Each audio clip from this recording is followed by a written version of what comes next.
I think Pokemon is just fine. Well, we're not here to talk about Pokemon. We're here to talk about D&D. So, hello everybody, and welcome to episode 23 of the Corpse Party. Episode named to be determined at whatever awful thing or whatever funny thing happens during session as per usual. I'm going to start off with getting highlights from everybody. So we'll start off with Zai. Sorry. I really liked Edrigan's whole routine at the end, where he was like melting the heads one by one, and the Is this White one Rat's like, "No." important? No. What about this one? Yeah, I honestly really liked that. That was really good. Yeah, I was actually quite a fan of that one as well. Kaze. Hmm. I'm having trouble remembering anything beyond I mean, you did piles of bodies. You did AoE fear an entire room. I always AoE fear an entire room. Except the time you didn't, and then you died. And I died. This is gonna be brought up every single session. I swear to fucking god. Also, yeah. And there's demonetization right there because I said the word fucking. Damn. Fuck. It's an evil campaign. They're gonna be swearing. Yeah, that's true. It's very true. Evil swear. By the way, Christian, is your channel suitable for young children? Did you go and mark every single video and make sure whether or not it was suitable for children or not? YouTube can suck my big fat butt. Just age restrict everything now, dude. Fuck it. Yes, that's pretty much what I've been doing that from the fucking beginning. Do it again. Anyway. Alright, highlight. You're never gonna get those sweet 3 cents from YouTube. Damn it! Alright, Yue, highlight from last session. Gosh, I had one. Oh. No. Yes. Yes. No. Yes. Oh, yes! That No. No.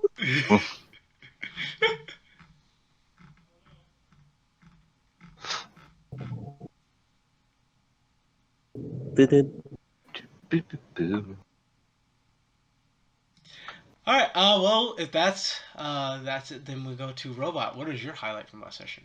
Edrigan finally gave Trisnag some praise. And he was so happy. He summoned a zombie. Oh, yeah, no, he summoned a skeleton. Yeah. Good stuff. Well, I think without further ado, we are ready. We are ready for a synopsis of what happened last time. So, just brief after those brief highlights. So, what happened last time? They had just gotten to the final level of the sewer, and they had just met the Pale Rat. Discovered he was in some sort of coercion, in some sort of contract with LeFou. If you want details on that, you can go watch last episode, of course. They arrived at somewhat of an impasse with the Pale Rat, where he wanted them dead to complete a ritual, and they didn't want to die. So that led to some fighting, where they ended up killing the Pale Rat after suffering some very unfortunate casualties. A lot of orcs died. Quite a few, I think, let me give a count. Well, technically, no, only one of the, gnolls died, but more gnolls probably died in that one brief ambush in the sewer, actually. Surprisingly, Trisnag's skeleton remained intact. How about that? Somehow. Yeah. Yeah. I don't think it succeeded a single role, but it got to ride a Drake around, so that was cool.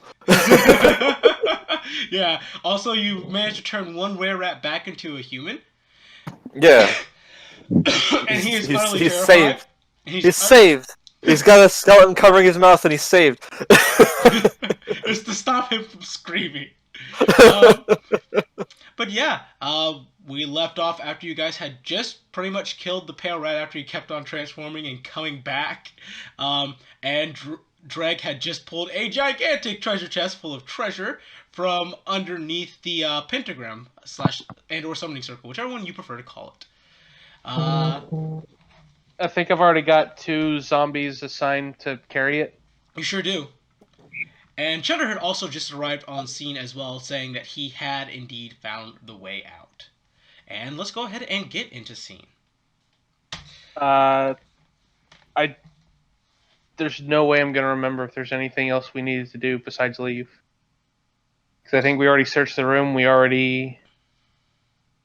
Mm-hmm. So we can just leave. You can say hello to him. Eh. So what have you been up to this whole time, Chitter? I didn't want to think the worst, but still. You know it's gonna take a lot more than that to kill me, he says with a bit of a I chuckle. don't care about Cheddar, I care about getting out! Well, you should probably care about me then, because I have found a way out. Going around the labyrinth, or what? Did you stop it? He looks over to Dregg as Dregg says, "You might as well just tell them at this point." He's like, right. Dregg had special orders for me. We kind of had a bit of a meeting before we arrived at Le Chateau Noir about some things, some special orders that we had from Mile. But we could talk about that along the way. So A replacement's right there! And Trisnak points at the zombie Temna. Dregg, yeah, she's probably not going to be too happy about that one. I don't care about that either. Well, he was dead when I found him! Cheddar shrugs your shoulders. To me, that's just one less person that is getting a cut of the pay. If she wanted him to live, she would have been here instead. Dregg. Excuses you can throw to her when she asks about it. Let's get a move on. We cleared the room yet? Nothing else to find? No. I don't smell anything else in the room. I'm gonna ride on the treasure chest as the zombies carry it. Oh, goodness. Adrian? No, I don't think you'll fit. No. I've had a thought. And I was wondering, do you give a fuck about the were-rats? Like, No, do we I want to- don't give a fuck about the were-rats. You know, those bodies would look really cool if they were stuffed in our main hall. As long as they've been down here without even the concept of soap, I'm Well- not cleaning them. Of course not. And Just like prestidigitation is free, but No, my no, time isn't. no. I'll have a proper taxidermist do it. There's got to be one in town still, right? Something Do like whatever you want. Dregg nods. that. Boys, There it boys, is. grab a couple of these big ass rats. You don't have any boys left. I You- don't know all you if have you is were paying Tosley, attention and or if you not. wanna co- There's include I thought I still had the Tosley, big one. There's Tosley, Grog, and one left. As Tosley. Yeah, I have boys. Go have Congratulations, a boy. Tosley, you got promoted to boy.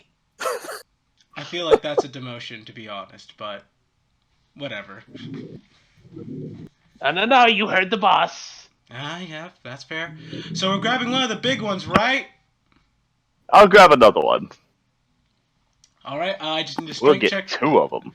Actually, roll a strength check with advantage because you're going to be getting help with Grog, and Tosley's going to be getting help from this boy right here.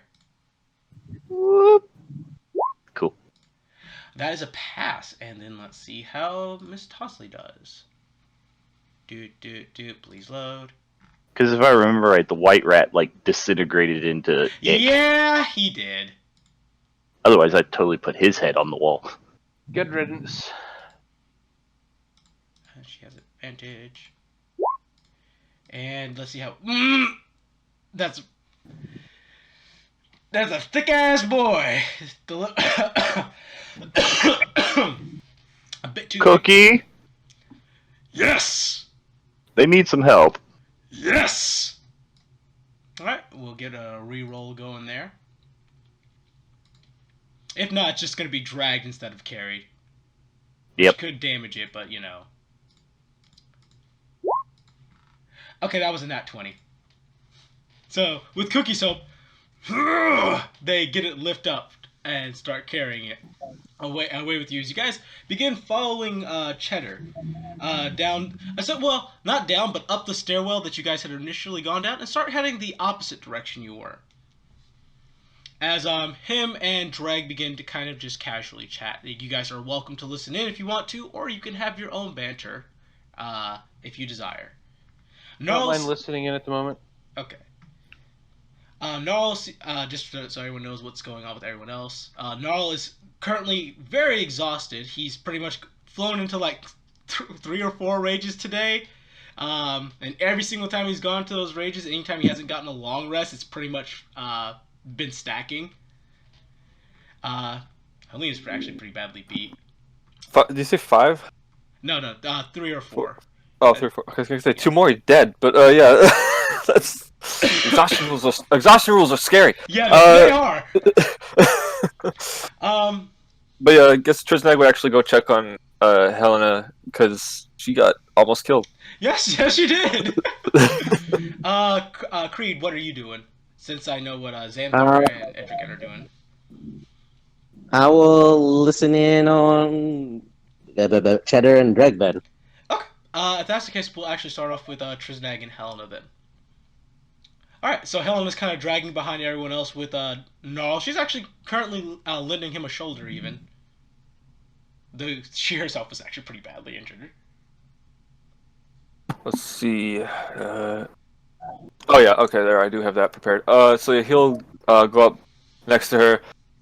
How are you holding up? You went down pretty hard back there.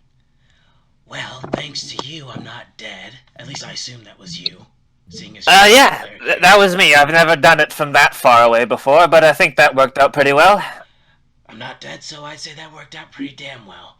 I'm still a bit bruised and cut, but well, outside of helping this big lug get along, she says, kind of jostling Gnarl as he kind of growls underneath his breath. She's like, I'm pretty much okay. I'll see what I can do about that. Just do a quick prayer. If you hear anything dark or dastardly, don't worry. That's par for the course. And then he'll just put his hands together and start doing prayer of healing. Okay, perfect. Meanwhile, with the rest of you guys, and of course you guys can hop into this conversation as you hear it happening at any point, Dregg turns to Cheddar as he says, So you managed to go to all the points that were designated by Mile and managed to sufficiently disassemble them, correct? Cheddar gives a nod. I did the best I could. I got 3 or 4 of them.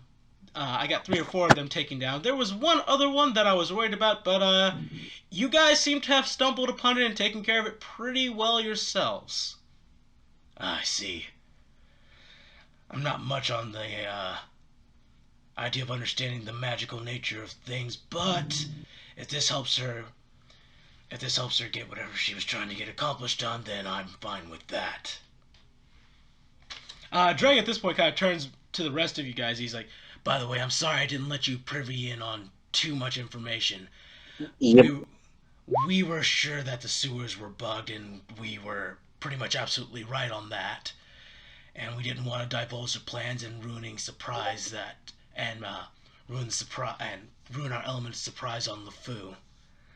I haven't been able to get in contact with Miles since we've been down here. There's apparently something that's blocking the communication down here. Not too sure exactly what that is. But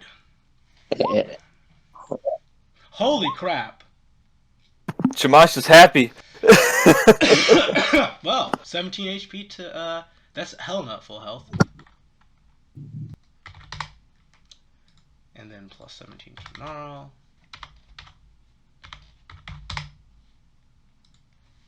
And then yeah, whoever else is injured can get some too. Which I think Cookie was actually injured. Yep. So plus 17 to Cookie, which is closer to his full HP. And then I would designate party members probably as a higher priority, but it looks like no one in the party is actually injured, so we'll throw it on some gnolls to heal them up. Yeah, that gnoll especially needs it. He's at 7 HP. Okay. Sorry. Sidetracked! Right. Line of thought returning. Right. So there was we were sure that the sewers were bugged. We were sure the sewers were bugged, and that anything that we were saying was going to be monitored, and that information was going to be delivered to LeFou. So we kind of had to keep a lot of things in secret. I hope you guys aren't too sore about that. Oh, okay. And I turn to Cheddar and I start speaking Thieves' Cant. You could have told me this way. Dregg responding back in the same Thieves' Cant. Boy, I speak Thieves' Cant too. What do you say? I didn't catch that. Dregg, boy, I speak Thieves' Cant too. You can't use that as secret language against me. I don't really mind if you understand what I'm saying to Cheddar right now, but I'm asking Cheddar. It's not like LeFou would understand. Cheddar kind of nervous sweat says. Dregg says, yeah, about that. LeFou's kind of been conspiring with Dak. So anything that we said in Thieves' Cant was privy to be translated to him via Dak. Remind me which one was Dak. Dak is... You guys don't really see him too often, but red blue glove guy that disappeared and made me sit at the meeting instead. Yeah, you probably saw him sitting at the corner of the garden party. Oh, whatever. Yeah. He's supposed to be leading the black gloves here, but he seems to be working in his own self-interest, so to speak. Besides the point, though, Mile had the inclination that LeFou had something planned, and given some of the runes and markings that she was finding around the city. Bless you? Did someone sneeze? I didn't hear it. I heard a weird sound, but I think it think might have you, been the like- microphone hitting Yeah, something. somebody's sliding their microphone against something. Okay. Okay, I was confused. I was like, did somebody sneeze? It was a noise. Yeah, it was a noise. And you sip. Right. So Mile had been finding runes and markings around the cities and had her suspicion that LeFou was up to something. We weren't exactly sure what it was, and I've only been able to gather so much information by going down into the sewers. I've gathered a lot more information from this, as has Cheddar. At least I would assume that you've gathered some decent information. Cheddar nods as he pulls out a couple of journals and a few pieces of paper. Cheddar says, I've actually managed to find quite a bit during my time walking around down here. Dregg gives a nod. And I'm looking forward to returning this information to Mile to get her arcane opinion on it. Because, well, to be frank, it's out of my field of expertise. In the regards to her need to deceive you, though, that had more to do with the fact that she knew that whatever LeFou was planning, he was waiting for a vulnerable moment where she wasn't available to, get in his way. She figured the best way to either get him to go into action and, well, be able to intervene would be to provide a reasonable distraction. Sending Timna into the sewers just seemed to work out that way.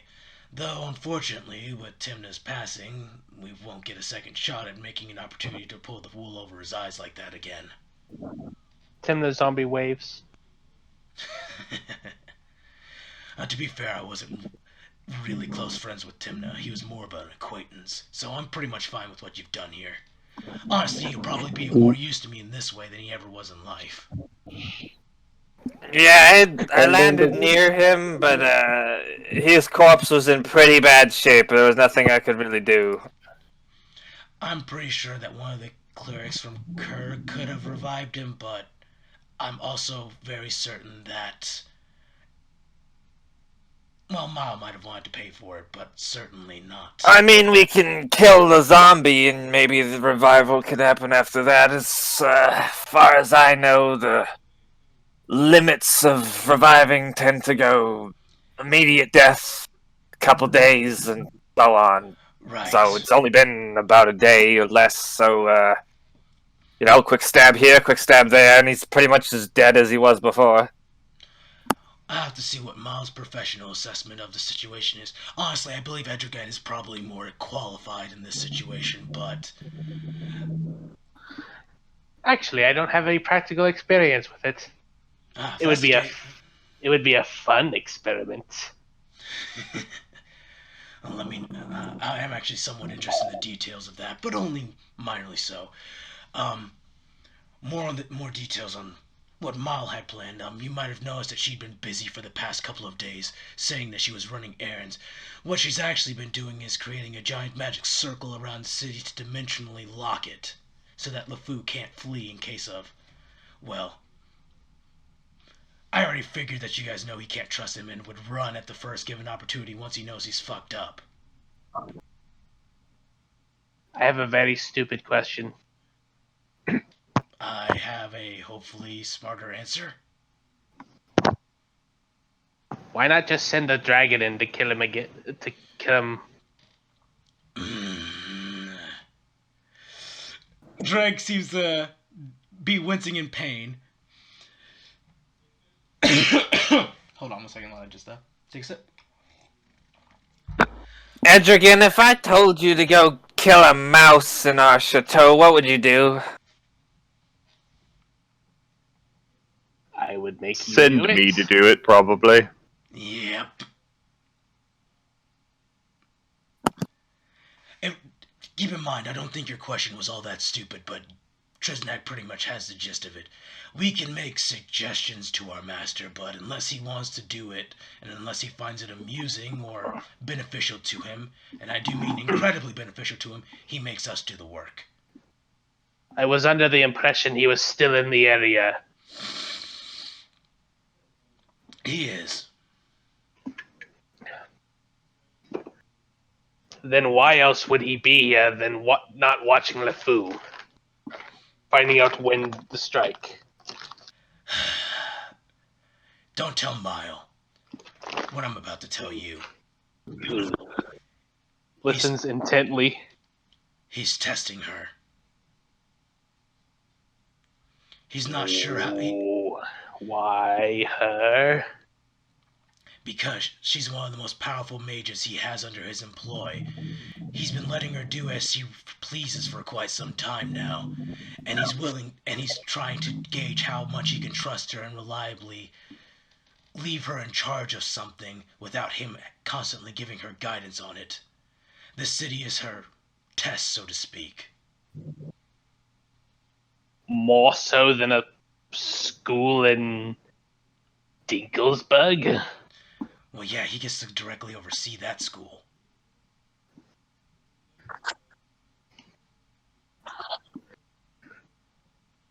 Oh, I see. It's like giving the new branch completely to your second in command and letting go. I get it. Correct. Yes, how did that work out for you, Creed? Honestly, it's working out pretty well for him. Technically, him and Cheddar are both in charge. But, yeah, given how things are going with the Dax situation, it's a little bit more complicated. He says he actually pats, well, as close as he can get to your shoulders, like your lower back. Don't touch my ass. No, it's where you... No, he's petting you on your tramp stamp. Pretty much. He's like, yeah, I'm sorry about that. I'll try and do my best to help resolve the situation here so that you and Cheddar can get to running things the way they should be run. So, Well, keep us privy to any info if you want to make a move on him. So, It is my job. quick, minor question, not really relevant to our business. He points over at the with his thumb over at the Temna zombie, kind of over his shoulder. So when was the switcheroo done anyway? Well, I say this morning. My timing's a bit off here, but about before we all met inside the sewer, Mile and him essentially pulled the switcheroo after she cleared out the initial entrance of the sewer. Okay. So after she came to the chateau. Yes.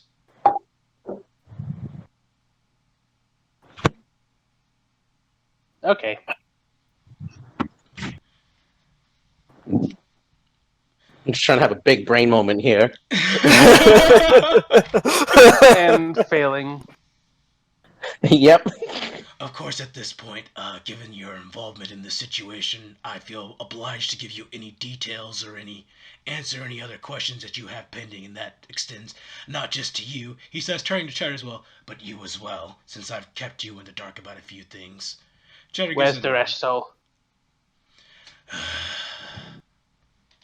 Dregg Soul is currently asleep at the you know that there is a civilization of Tritons at the bottom of the lake. Yeah. He is currently asleep right at the edge of that city. Oh, neat. Oh, he's literally sleeping with the fishes. Dregg, just that silence as Cheddar is holding in laughter. Edgigan twirls his mustache that he doesn't have. Chisney looks a little nervous. Cree's just smiling ear to ear. He doesn't give a fuck. I'm Creed, I don't care what Xantha says about you. You're good people. Fist bump! Yes! Right. So yeah, that's where Dregg Soul is. I don't think selling that information to Tyocom is going to be worth anything at this point, though. I'm pretty sure he has. He sighs. Bigger fish to fry.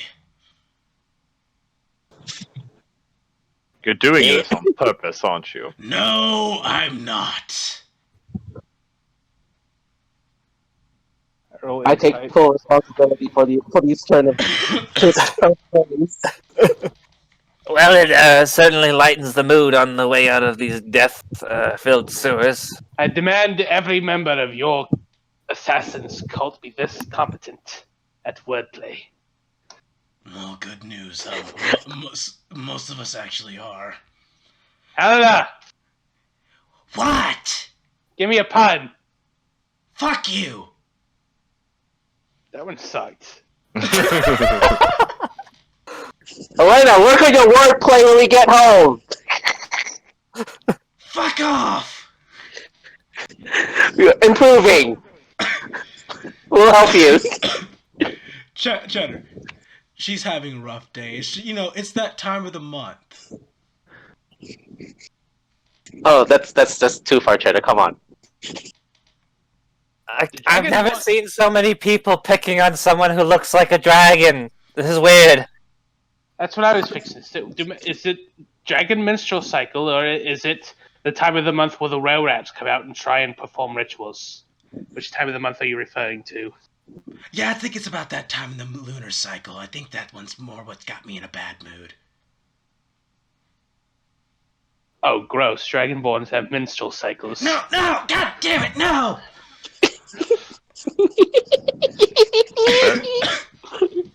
Chisney How does takes that notes. work when you lay eggs? She looks at Cheddar. I'm going to kill you because you started this. You know, I hear tell some of them just lay the egg and the male comes by later. Can we stop talking about this? It's making me uncomfortable. Well, what the fuck else am I going to talk about? There's nothing but this Anything else? goddamn Anything tunnel. else, please. Dregg, I'm just enjoying the show. Are we there yet? Cheddar, getting closer. He says as he actually starts running his hand across the wall. There's a secret passageway coming up, and I need to just make sure that my hand's in the right spot so I don't activate the trap again. He says nervously. Dregg. Assisting. Give him that help action. Chisney will put his notes away real quick. I can actually do something as well now. And he's going to cast guidance on whoever's performing the action. That would be Cheddar. That's Cheddar. So he'll Cheddar. sort of do a quick incantation and touch Cheddar, and now he gets. I'll just pop out the spell card here. I think it's 1d4 on his next action. All right. Let's guided. There it is. Oh, that should have created advantage. And plus 1d4 to that. That. You made him get a 24, so good job. That was actually somewhat relevant. It does assist him in finding the trap again. And thanks to the advantage, he got a 24 instead of a 20. So I'd also say that was pretty relevant since the DC was 20. So either way, the fact that you guys helped him made it so you didn't get hit by the trap. Yay! I know the horror of traps. I must assist Cheddar so he never fails. It's like, never again will I disable traps. What's your class, Rogue? Yeah, you're gonna disable traps. At this point, a person who's been following you guys this entire time finally perks up. When am I gonna get out of here? As soon as we do. Dregg. Pathetic. Well, he's probably doesn't even know how he got down here. How did you get all ratty anyway? Do you remember anything? I was pulled down into the sewers, and then I got bit, and then I went to sleep, and then I woke up as a were-rat. And then I was told that this is life now. Well, it's not the end of it anyway. Here, humans can't see in the dark, right? Hold my lantern, you'll feel better. Thank you. Roll me a persuasion check with advantage. Okay. That thing you're supposed to be good at. Actually, Supposed to be. No, that's a pass. That is a pass.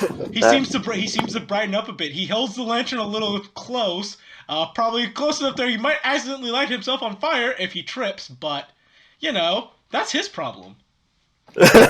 Roll to trip. No, I'm not. I'm not gonna do that. I hate his voice. I'm not staying close to him.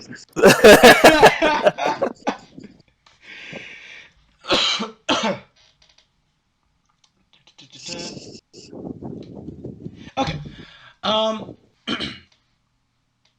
Oops, So before, sorry. as you guys continue along, do you have any more questions for Dregg or even Cheddar at this point? Because this is the time to ask questions.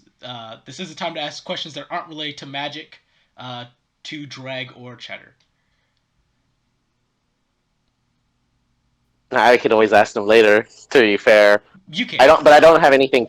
I don't have anything pressing at the moment besides wanting to show off. I got. Let's see. Okay. Oh yeah. Oh wait. No. Hmm?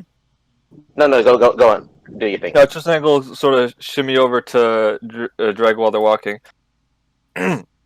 So, you said LeFou can hear a lot down here? He could. We disabled What about that. Soul? Soul, God, this is awkward to talk about. So my master has a very wide telepathic range to which he can, one, telepathically communicate, and two, look into your mind. Me and Mile have a way of shielding our minds from his prying, but that same thing is not extended to everybody else. So he can do it even if you're not, one of his...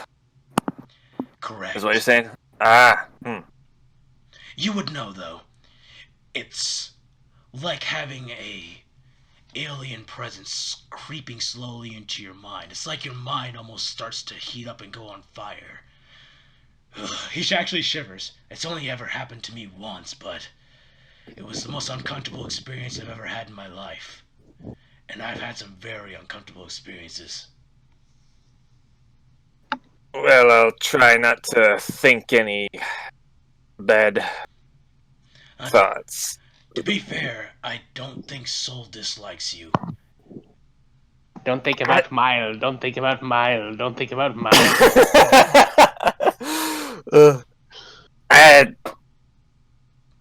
He seems fine enough, since clearly he's not against me or anything. I just I don't know. I guess I don't have a first impression yet, so it's hard to know what to think. Dragons are scary, of course. He blew up But- the city. Yeah. To be fair, it's not the first city that my master has razed to the ground, but... Shrug shoulders. That's being a dragon. It's the first city I've seen him raise to the ground. Though he didn't really raise it to the ground. It's still mostly, yeah. True. He was more doing that as a warning. A warning which LeFou technically ignored, but... We'll see how much LeFou manages to continue to, push my master's buttons. If we get lucky, LeFou will push my master's button to the point where he'll just say fuck it to the idea of letting Mile and me handle it, and will actually come in and swoop in and handle it himself. You'll warn us, right? So what? Make him kill another kobold? I mean, if me or Mile dies,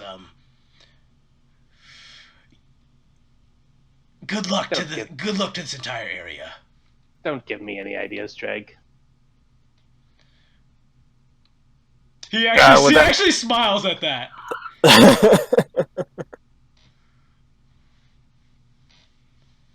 No, I do remember something about there were some murders, weren't they? There, about kobolds or some such. Right.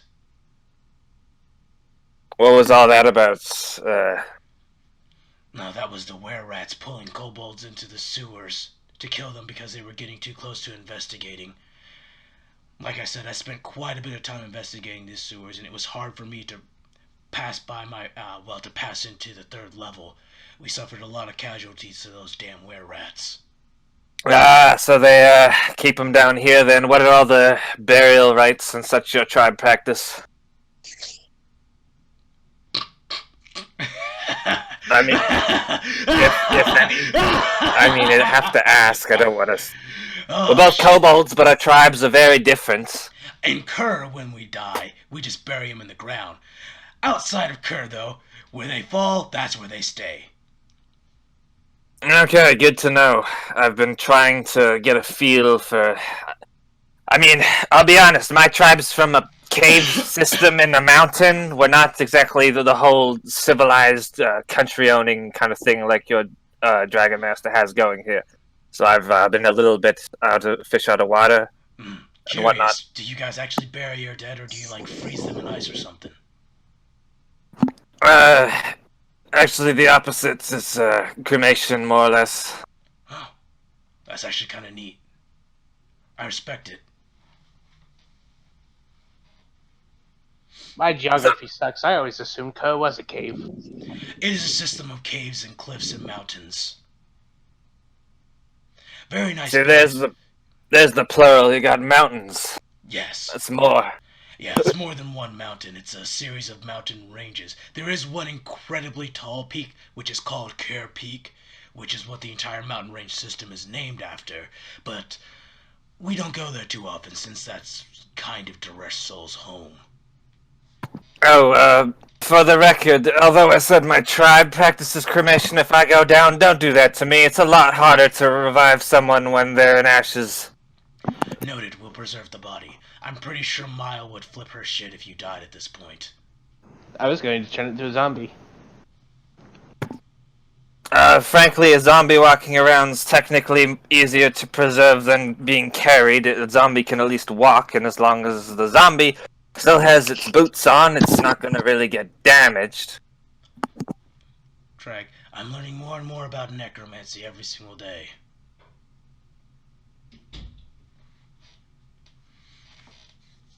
It's got a lot of uses. Dregg actually, you see Dregg get a smile on his face as he says, Actually, there's something that is probably gonna piss Mile off when I tell her that about what happened with here with you and Timna. Oh, yeah? Absolutely. Debating whether or not to keep it a surprise. Well, I won't tell her. She thought you'd be able to tell the difference. Huh? Oh. Oh shit! Dregg, huge smile on his face now. I fucking told her. I was full of adrenaline from kicking Artemis's corpse. I wasn't really thinking much of it. I Dregg, wanted to don't get. do this to him. Don't do this to him. Excuses. Susan kind of shrugs. Don't worry, I won't put you in the doghouse. I did think it was a little odd when that Mile was surprised to hear I wasn't part of a raiding party in my life at all. I'm pretty sure the real one knows that, at least. Right. So I did think that a little odd, but again, didn't think much of it. True. Like I said, I'll keep it a secret, just between us here. Unless Edrigan, of course, decides that he wants to mess with you. In which case, I fully encourage such things. I mess with Mile all the time. Edrigan makes no effort to hide the shit-eating grin on his face. If I can be frank, I'm really awful when it comes to lying, so I'm not even going to try to hide that from her if she asks me. So you can go ahead and tell her. Fair's fair. Right, so... You're ready to take it off Edrigan. So my question is, so once we get out of the sewers, what is everyone's plan of action? Payment. Yeah, that's definitely a good plan of action. I need to go shopping. More gears in Creed's head. And what about you, Xanther? What's your plan? I'm going to go put these up and then go get paid. He actually turns back to,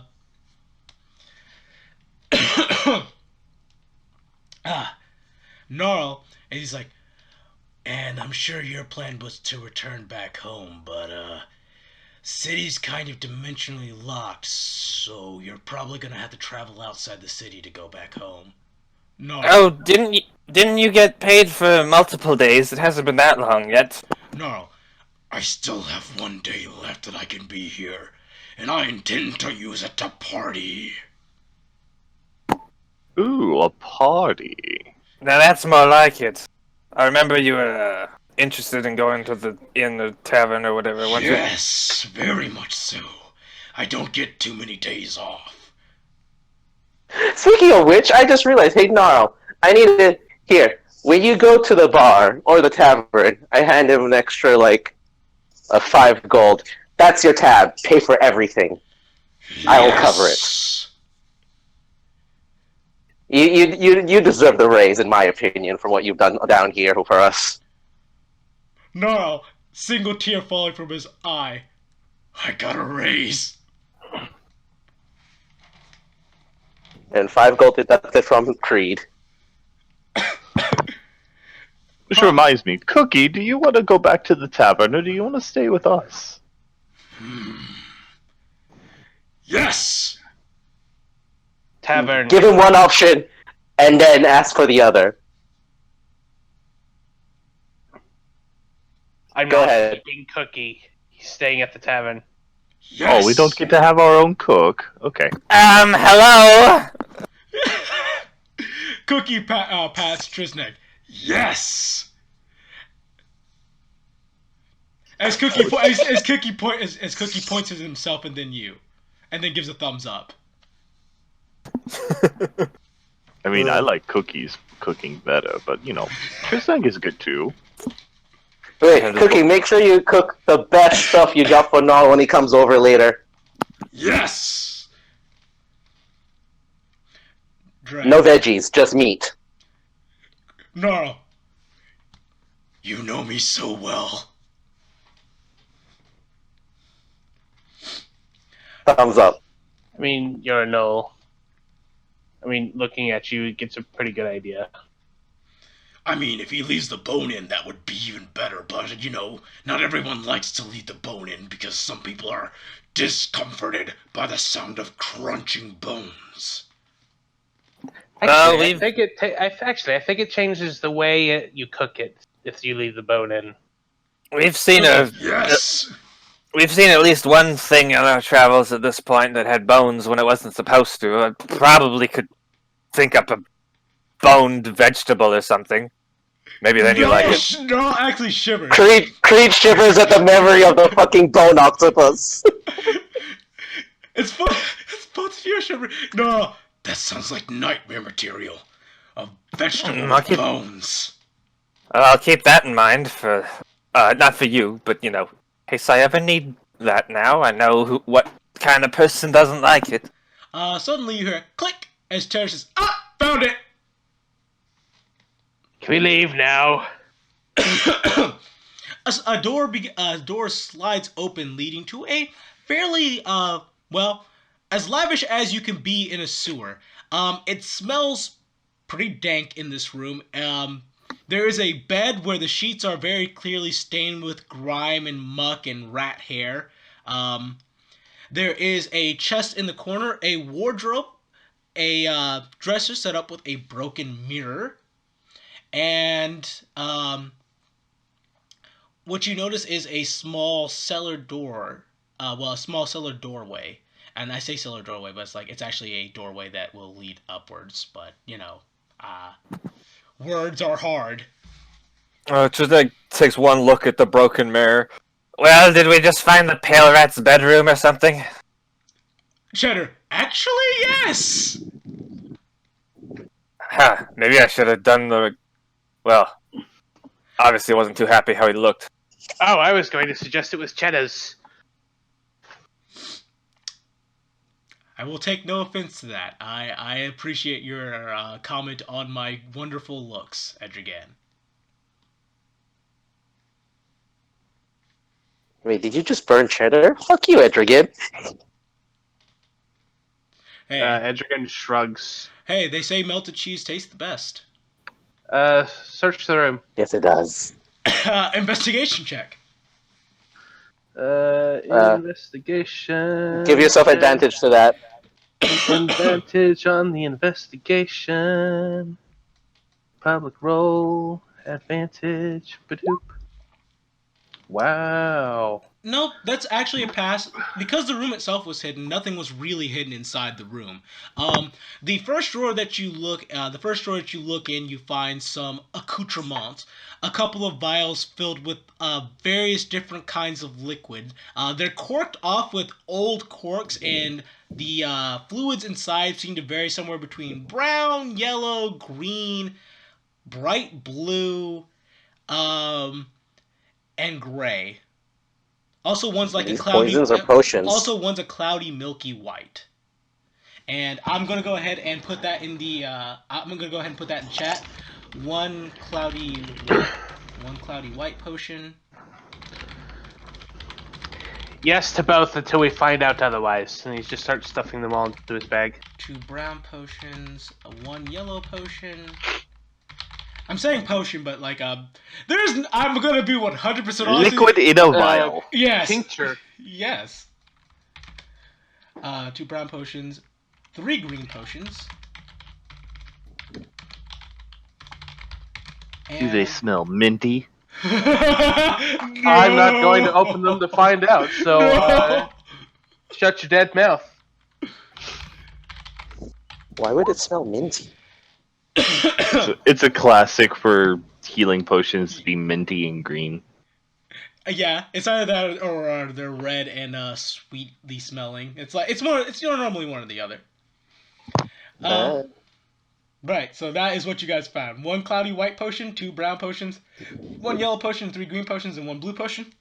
When you open up the wardrobe area, you find a couple of sets of robes. One of them actually looks really nice.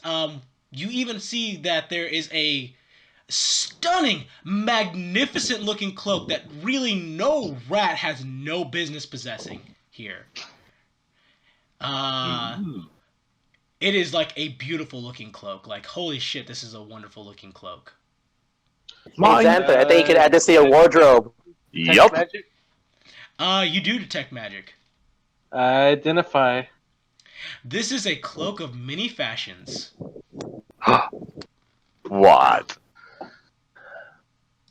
Do I want this? Many fashions. Taking. Xanther! Wearing. Xanther! Trizing will kind of tug on Edrigan's robe for a second. Teacher, can you teach me the one you did before identify? I thought I did that already. Nope. Sure. Looking at the book. Nope, you didn't teach me the detecting.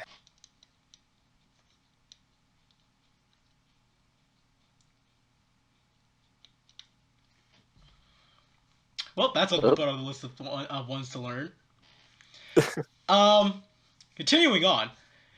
You guys open up the chest. Inside the chest in his room, you find... It's about 500 copper pieces. And I do mean it's all copper pieces. Whoa, big spender. On top... Continue. What you Maybe he was collecting the ones people drop down the sewers. Indeed, they are kind of rusted.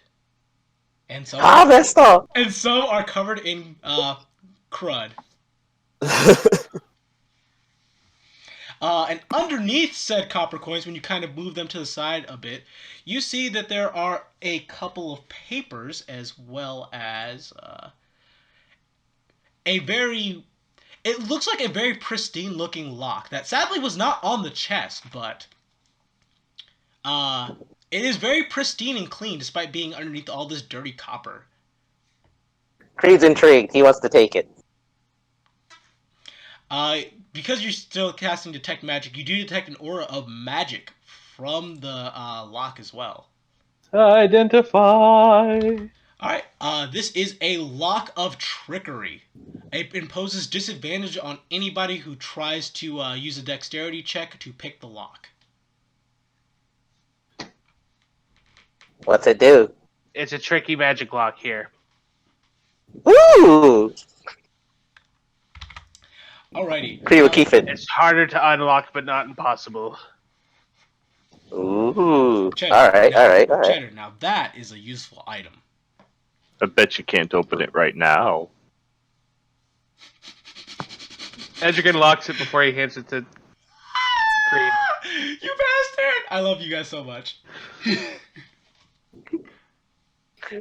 I will. When I get home. You gotta use your fucking thieves tool and I fucking know it. Yeah, bitch. Okay. I said notes. My bad. It is only one note in there. It is in very, very fine paper. It is perfumed with some sort of cologne, and it is addressed from LeFou to the it doesn't say to the pale rat, but it is addressed from LeFou. Before you guys open that, though, I do want to say that searching your search will also continue. Yep. 500 copper pieces, a lock of trickery, a letter from LeFou, and there is, the cloak of many fashions as well, but Xanther has yeeted that onto his back, and he's not giving that to anybody. I get to be gorgeous all the time. And then there is one more item. Inside of the bedding, and it is actually Dregg, who immediately takes a knife to the bed and just cuts it open. He finds a decanter of some kind and pulls it out. What's a decanter? It's like a glass or a It's a goblet that you pour container. Yeah. Yeah, Oh, okay. it's a container. As he looks at it, I actually know what this one is. He throws it over to Edrigan. from. Catch. Would you like to identify it, or are you just gonna, or would you prefer just to ask Dregg? Identify. Identify. This is a decanter of endless water. A classic. Oh. A classic indeed. Can't even remember it.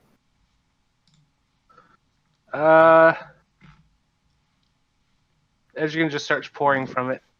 And it keeps on flowing, and it keeps on flowing, and it keeps on flowing. Does it looks pure? Yes, it does. It's actually completely pure and crystalline water. Edrican just starts drinking from it for like a minute.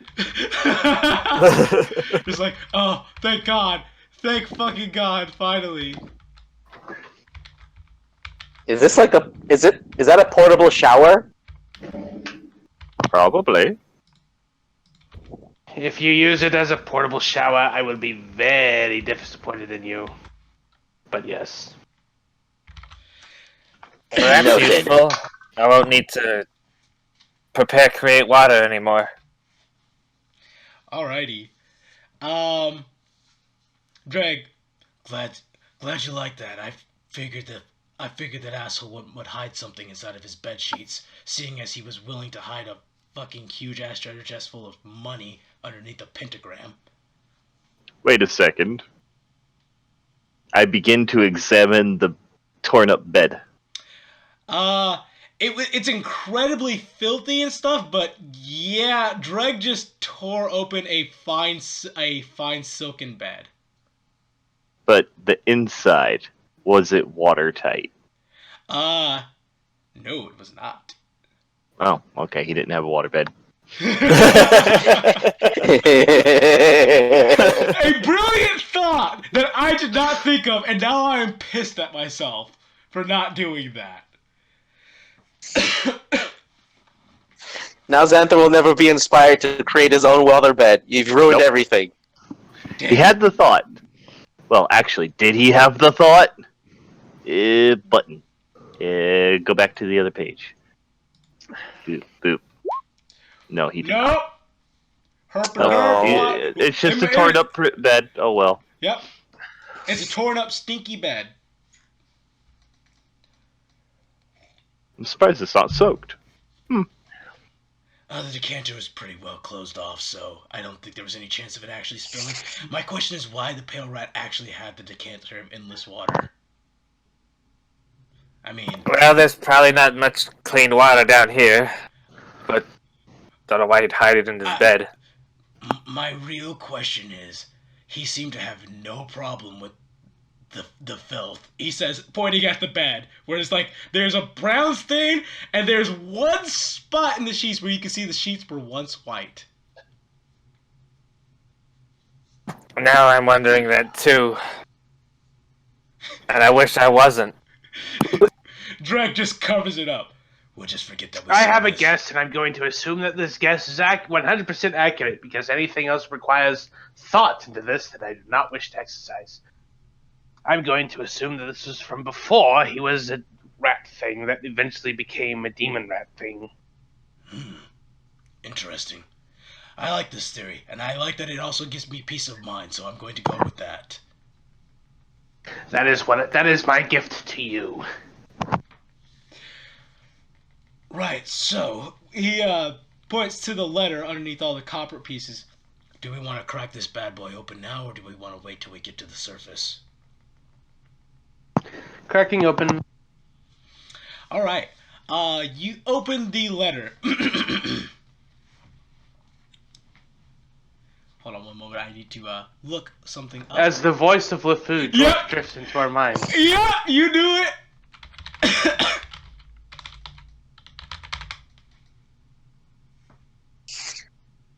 I'm just getting getting the name from my notes.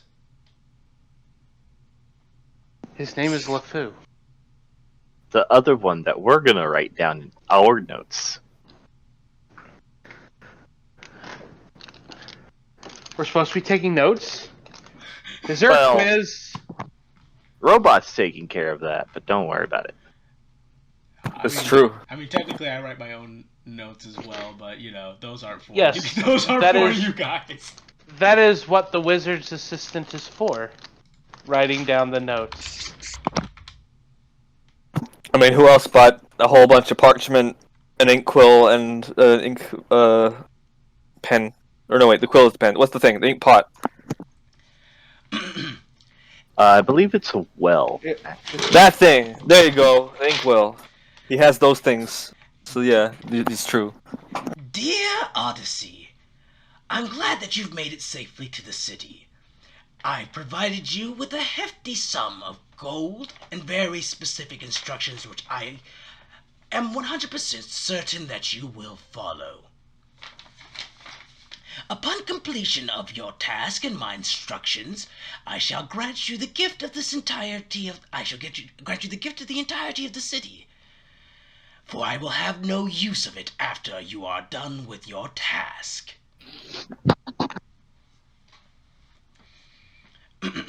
Continuing further. I'm skipping over the parts that are just nonsensical drivel of him, just being flaunty and daunty. Yeah, let's speed read this shit. Yeah. Right. The task I have for you is simple. You are to collect the head of one mage of every single school of magic, and to use my very specific inscriptions in order to create a pentagram. This pentagram is going to be used along with the tribute of the mage's head in order to summon my master to the material plane. This is his one true desire, and I wish to please my master as you would wish to please your own.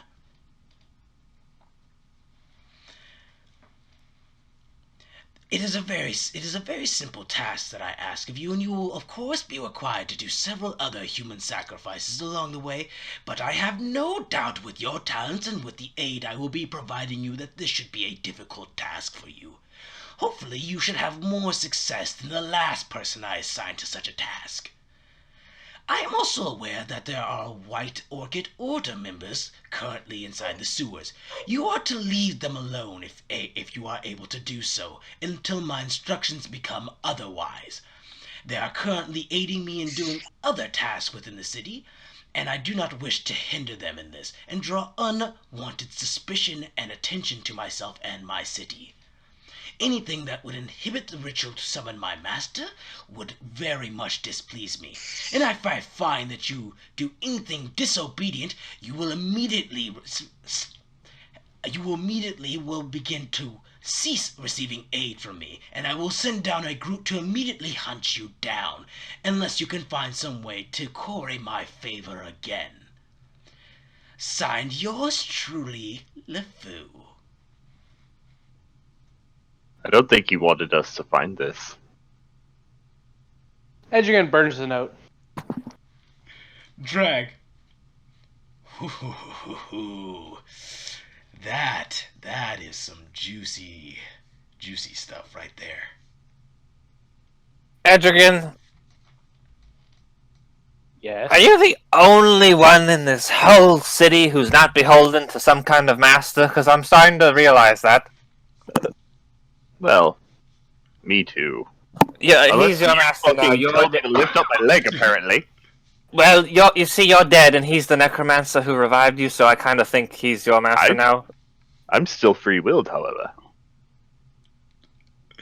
Remember, you do remember that Triznag told you to stand on one foot, and you did. That's turning. That's something weird. That felt weird. Don't do that again. I won't do it again. It was just a test. Yes, You're my friend. Why would I do that? it's weird. Because I might need you to one day. Well, that'll be you doing it through me, not me doing it. Also, he uses cast prestidigitation to make the form of a black skull in his hand. You do remember this guy, don't you? Yeah, And he poofs. but that's your teacher. Like, you're my teacher. You're not my master. You're my teacher. Wait a second. Edrigan has a teacher? No, I just made skeletons show up out of nowhere. You know what? Saying it out loud, I realize how stupid that was. I apologize for subjecting you to that level of stupidity. Kobold brain. My bad. We do the best with what we have. He gives a nod. Pokemon. Pokemon. Do what we can with what we have. No, no more of that. Are you just trying to gulag together the song? Yeah. We've already done Yeah, that. he's referencing something that happened like 12 hours ago. Don't worry. It was the best thing that happened today. Anyways, I'm sorry. Oh shit! I'm sorry too. I forgot there's one other item in this room, but the only person who could find it would be Gnarl. I need to actually find. I need to give me a moment for me to turn to my notes to what the item is. I'm very sorry about that, guys. I love loot. Loot. I like Gotta- blue. Never apologize for more loot. Gotta do. I like money. I love gold. I do love the gold. The look of it, the smell of it, the taste of it. The texture. Why in the I world? love it so much that I even lost my No, stop. I lost my genitalia in an unfortunate schmelting accident. Oh Thank my you, God. thank you. While I'm looking this up, actually, why don't we take a quick 5-minute break here so I can get a sip of water, find this thing, and then do this little bit of scene. And I found the item already. Never mind. Break will be waiting for about another 30 minutes. That's fine with me. All right. So Gnarl, after all this time that you guys are sitting here coughing, sitting here and talking, not coughing. I'm the only one who's coughing here. Sitting here, Literally just muted my mic to cough. okay, never mind. After all this talking, Gnarl. Wait a second. You see him going underneath the bed. He flips the entire bed, as you see that there is a section of like fresh dirt and stuff, and a freshly overturned dirt there. Something smells like feet. Come again. Did he bury his shoes? Smells like shoes and spider shoes. Why would anyone bury their shoes? Why would they put a decanter of endless water in the bed sheets? Noah begins digging in the dirt. Does someone here have the move Earth spell to save poor old Gnarl from digging this hole? Or are you going to just let him dig the entire hole? Oh, I'm digging the hole because I didn't take that cantrip. Yeah, I don't Diggy have that diggy either. hole. Alright. The only cantrip I got to help is Eldritch Blast. Don't do that! Don't do that! Maybe what? Could I Agave. use? I have Agave help him. Oh yeah, that's true. Yeah, Tristan will get agave to help. A weird. I don't know if this is okay. I have chill touch. Those are hands, right? Maybe I could scoop with those. No, they can't do that. They cannot do that. Okay. Yeah. Okay. Alright, so Agave and him start digging into the dirt until they're about 5 feet deep into the earth, until Gnarl comes out holding one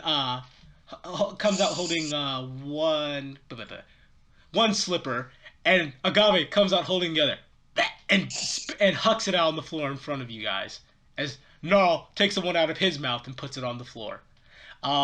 These slippers look like they have some intricate spiderweb pattern on them. As Gnarl says, "This is the." Go ahead. Tree will take one of the slippers and stick it to a wall. Yep, and it sticks instantly. Spider climb! Yep, these are slippers of spider climbing. Pocket. Can I keep them? No, I'm keeping them. Fuck you guys. It's not, once again, this is one of those things. It could be a question, but it's, I don't want them. But I think I you're mean- the best qualified to use them. Xanthan, would you take them away from him out of spite, though? The fucking slippers. Do I look like a woman?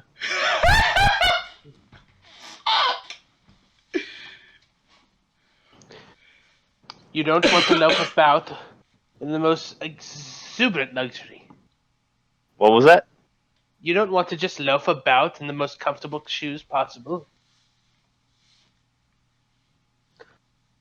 The slippers like the slippers like loafers, not slippers like. You know what I mean. I mean, yeah, you're looking at him right now. Yep. Right. I don't know anything about fashion. Gnarl. You could have fooled me. Your sense of fashion is amazing. Well, thank you. I mean, I have my robes, my vestments, sandals, and a hat. I guess armor. And your choice of armor, says Gnarl, was actually interrupting. Your armor looks amazing. Oh, yes. Well, I can show you the smith who made it. She's in this town. Ooh. How much does he charge for armor? Reasonable. Yeah, reasonable. As far as I know, it's pretty normal prices. Looks to his Knoll companions as he yelps something at them, as they kind of perk up and look happy. You've She's made a- my men very happy. She's a dwarf, though, so you might have a little issues on that regard. As long as she doesn't try to put an axe into me, we should be fine. I've been taught how to be socially courteous. Oh, look at you. You have a big word. She seems like the type to see a good business arrangement when she walks her way. Very reasonable. She made me armor. I'm a kobold. Indeed, and dwarves hate kobolds more than they hate gnolls. Exactly. Well, learning what we've learned here, and now that I've covered myself in mud and muck and stuff, I want a shower and a nap and beer and meat. Let's get out of these damn sewers. Sounds good. Yes, are we there yet? Gnarl kicks open the doors, which had been locked, but now they're not. Cool. Where do they lead? A 3-hour walk up a flight of stairs is where they lead. Cue the Ghostbusters soundtrack. But eventually you guys get to a nice pair of cellar doors as Gnarl slams them open. And No, open. yep. And immediately you guys are met by I would say it feels like daylight, but it's like tinted red instead of being the normal nice yellow or bright white daylight. Don't care. Walk out. Is it a familiar red? Perhaps familiar to looking back at the town that one time? No, it's not that kind of red. Oh, good. Please, Right. please just be a sunset. Please just be a sunset. Please just be a sunset. You know it's not just a sunset. Oh my fucking god. Alrighty. So you guys walk out of the cellar to get a nice breath of fresh air, or at least the freshest air you had in probably about 2 days.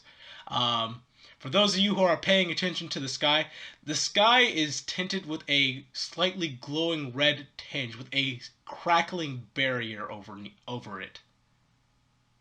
10 gold says this is the dimension lock. Okay. Whew, I thought it was something else. So did I! What did you think it was? Says Gnarl. Dragonfire. Demons. Or devil. Summoning. No, we stopped that one. Okay, good. I'm just making sure he didn't have, like, some backup plan or some shit. Gnarl blinks. You can have a backup plan for that? Creed shrugs. Cheddar actually looks to Dregg. Dregg, is that something he could have? I ain't fucking Mile. No, Trisnag might be.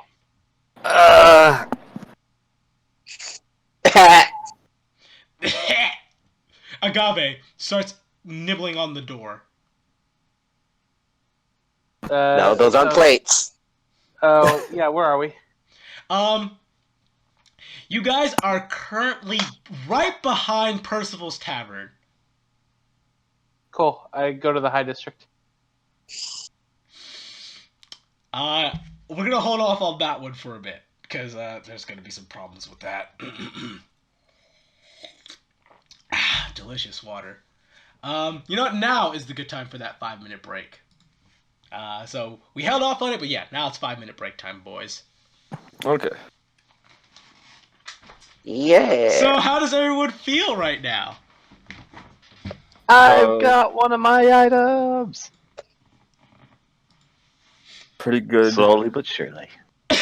Spider climb. Spider climb. Spider climb. Now we don't have to worry about those water rules we've pretty much been ignoring. Wait, there's water rules? You have to drink a certain amount of water per day, or you just or else you're exhausted. And we haven't. I mean, I've been carrying a water skin, but you actually brought it to my attention. I think it was either between this session and last one or something about how much. I think it was last week. Yeah, this like the water skin item actually doesn't hold that much water.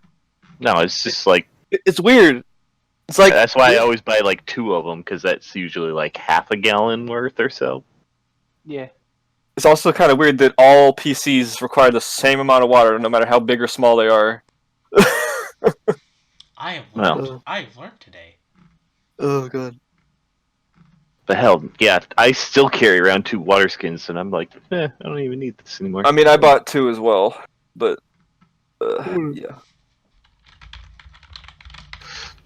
Since where is it? It's like tucked away somewhere weird. It's like Where did you find it, Ewan? I'm sitting here talking when I need to go refill my cup with water, so Like I'll be right page back. 150 or something. Somewhere weird. It was next to the feeding rules, I think, right? Lord. Somewhere stupid. It's somewhere dumb, yeah. Or no, wait, the water skin. Yeah, the amount the water skin holds is like somewhere in the item descriptions, but I mean the actual drinking part. Yeah, that was somewhere in 150 or so. Excuse me. Pokemon, gotta do. Oh our yeah, that we can best. explain that now that we're has a break. Oh god, how did it even start? I think it was like No, we were talking about cut Pokemon. right, and then like I don't remember what the first. Somebody said something. We do what we can. All right, we were trying to make themed teams or something, right? Was that it? Right. Yeah, right. I was trying to make. You were trying to make all birds, and I was trying to get all lizards, and then it was like, well, that one's not in the game. It's like this one's not in the game. It's like that one's kind of a lizard. We do You what we always can. have Charizard. Right.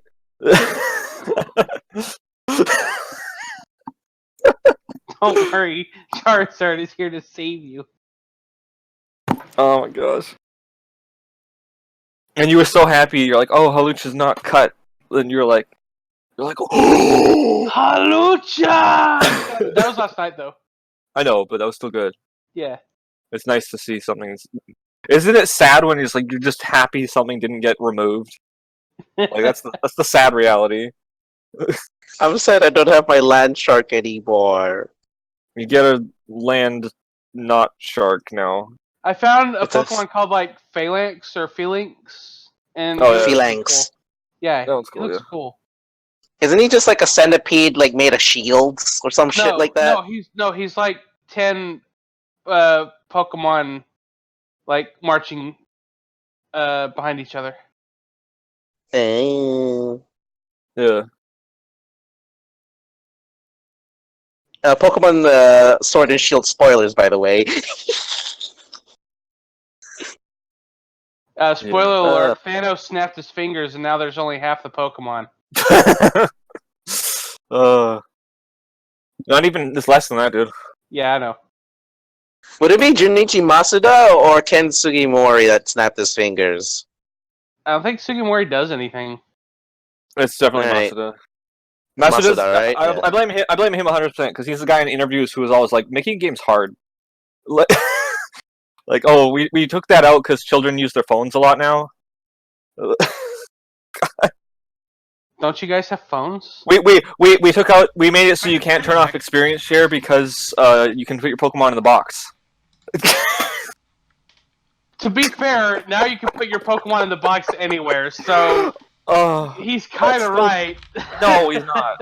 No. Absolutely not. So wait. Look, Like- we did the data analysis, and most people left Pokemon share or experience share on. Sure, that was the default option, but it happened. You can't argue with the data. I feel Who you like gonna listen to? Some guy on 4chan or the guy who made Pokemon? That's right. but what if I agree with the guy on 4chan? Nothing's gonna Heretic. change, bitch. True. Then you're wrong. Welcome back. Because you're arguing with the guy who made Pokemon. Idiot. But Masu Bring- but Masu Bring back Omori. Bring back Omori. All right. See, what happens is, everybody if we here keep ready to start making- again, by the way, or do you? I'm ready. Because I figured Kaze We're might good. still be away. It might be. Yeah, he is. Okay. There's his cough. Bleh. Hey, I'm sorry to cut the Pokemon conversation short, and we can, continue talking after session. Gotta about go. It, but yeah. We gotta go. After session. Yeah. Oh we wait, gotta they do did this. they did bring back Omori. Anyway, yeah, let's go. Okay. Righty then. Let's see where. Grab my notes.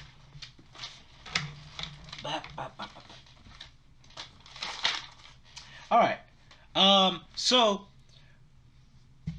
we know Edrigan's headed straight towards the High District. Where's everyone else headed? Or where's everyone else going? Well, Because I gotta go there's- drop off these bodies. Yeah, inside of Jose was gonna Tristan's go. room. Yeah. Oh. Jose was gonna go back to the chateau and see if it's in one piece. Okay. Because we found Oh, he that. gets to watch me do it. I mean, because we found that sewer grate right next to it, right? So we got to make Correct. sure. So we know that you're headed. What about Creed? Is Creed going to head back to the Chateau Noir? I'm gonna go talk with Cheddar real quick. Okay, we'll do that, and then we'll get to everybody else then, because Cheddar's about to break off away from you. Cheddar and Helena, and Yep. this is relevant. All right, so you pull Cheddar aside as everyone else is about to head back to the High District. And what do you say to him? Hey, Cheddar. I know a few opening new businesses opportunities. Sorry, hold on. Let me fix my words there. Blah! Let me fix that. Go for it, man. Okay.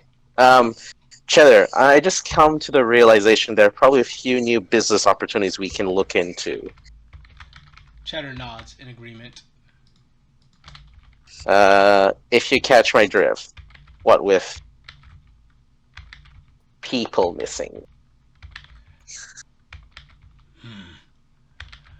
Yeah, I catch your drift there. Just be ready to put to help me with this idea. Of course. I'll let you know further. Anyway, you guys deserve the rest, and let me know when. How's our side of the payment happening? Is that's from Mile only? I've actually already received a payment from Mile in advance for my work down in. I didn't get a chance to really explain that too much to you. I apologize for that.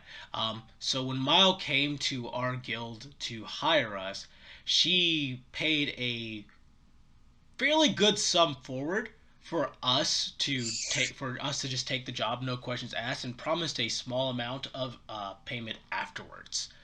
So we still have a little bit to collect on from her, but I'm pretty sure, according to Dregg, that she's good for it. The other part is that I did get a special bonus myself based on the special instructions that Dregg gave me in order to make sure that everything went okay down in the sewers. But that's its own thing. That is its own thing. What about my cut for the company's sake? Did I get that? He puts a hand on your shoulder, buddy. That is going to the rat hole.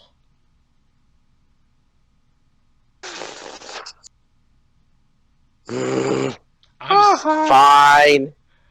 I'm sorry.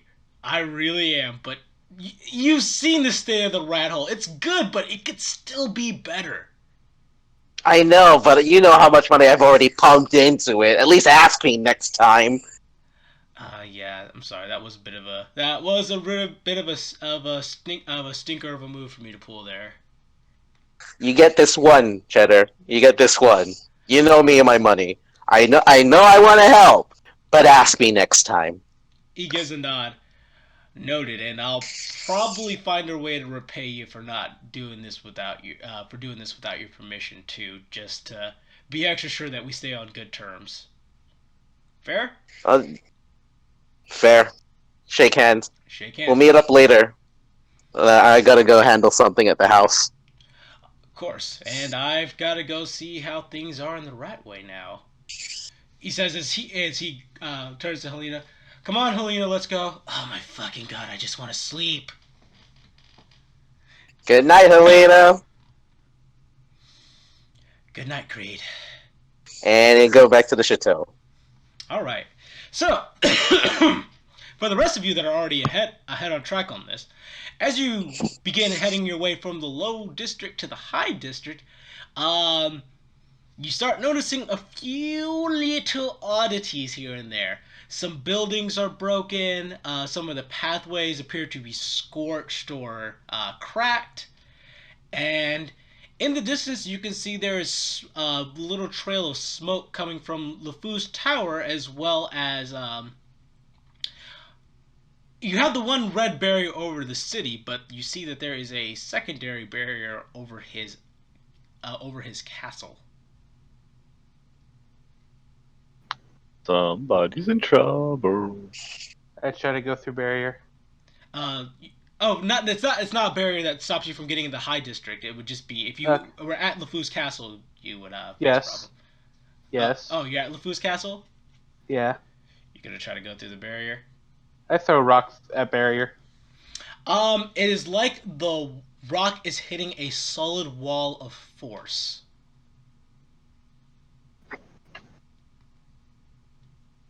And as the rock hits the barrier, you see peeking out from the entranceway one big yellow eye.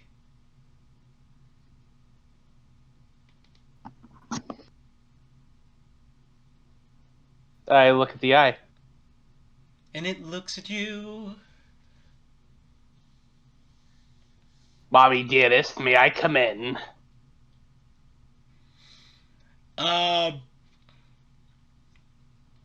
Actually, there's a very flavorful and thematic way to do this.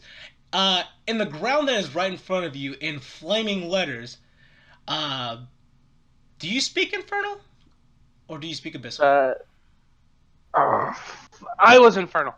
It's Infernal? Yep, you're infernal. In Infernal, it says, Master LeFou has permitted that no one is allowed inside the castle until Mile has been dealt with. I heard castle and then dealt with. Oh, okay. Master LeFou has permitted that no one is allowed inside the castle till Mile has been dealt with. He just Amazing. What happened was I told you which parts I heard, and then you started over, so that when it got to the exact same part, it cut out the exact same part. So the words we got up to. Master LeFou has stated that no one is permitted into the castle until Mile has been dealt with. Oh, this boy in trouble. Yeah, see, that's a very important thing to leave out, huh? Yep. Yes, it is. Uh-huh. Uh-huh. All right.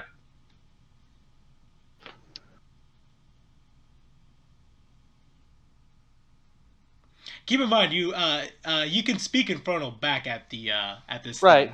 In Infernal, LeFou has commissioned me a task, and I have performed it, and I demand payment!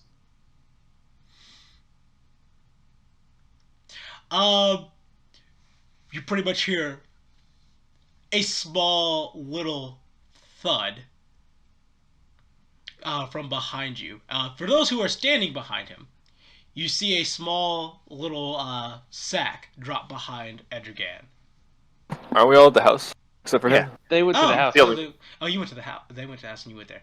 Yeah. A small little sack drops behind you. I look at the sack.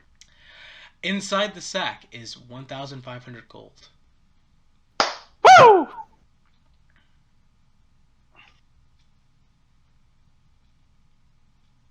Is Edrigan pleased?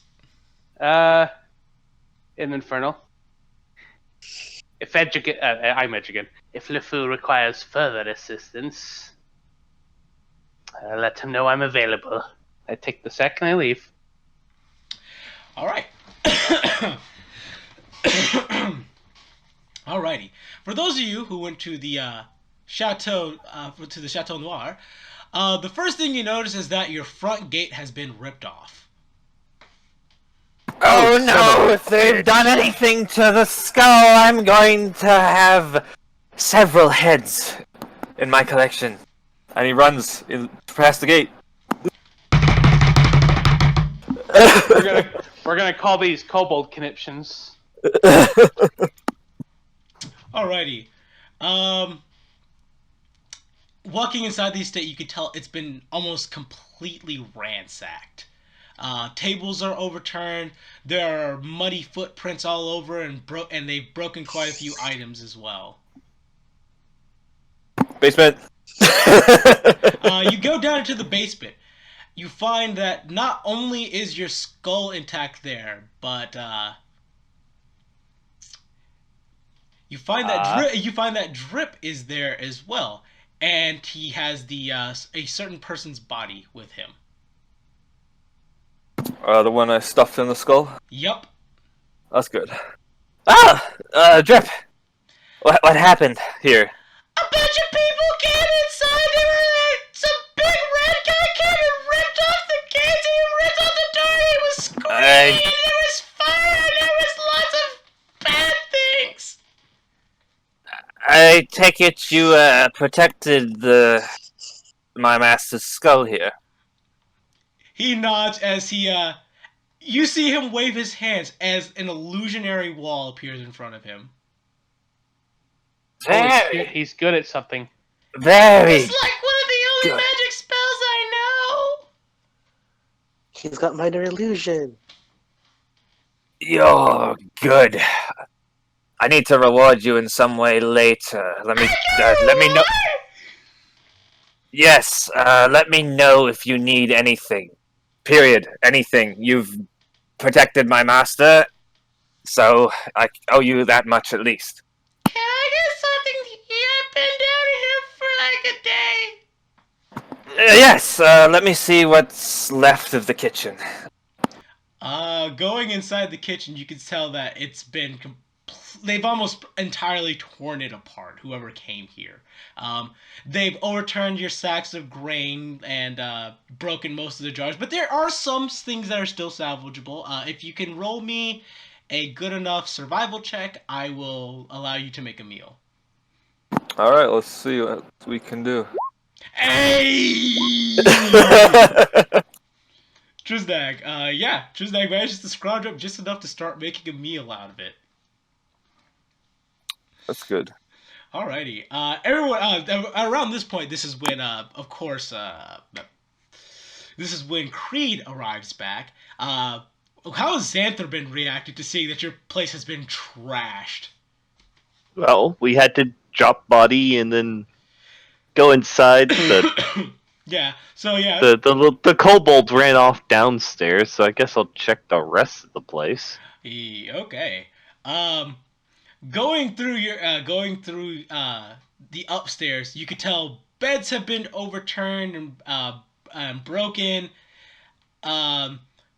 Papers have been sprawled about everywhere. The person whose room is probably in the worst condition, though, is definitely Edrigan's. Really tore it up in here.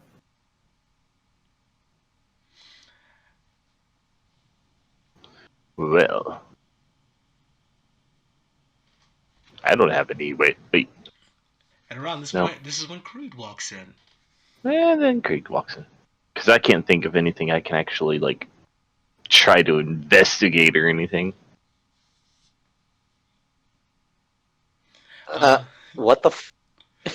Tosley. Well, this is what happens Okay. when I don't stand guard, it seems. Yup. Hmm. Yeah, this is pretty bad, It says is- Tosley. Agave is currently in the kitchen, by the way, as Triznak's trying to cook. They've thrown your plates and stuff on the floor. What do you know Agave is doing? Eating the broken plate pieces off the floor. I cut out, didn't I? Yep, I'm completely silent to everyone. Damn.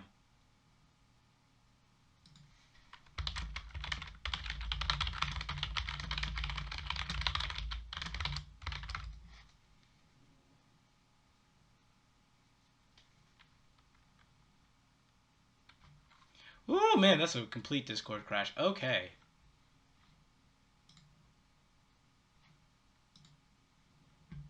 OBS is fine. That's good. That's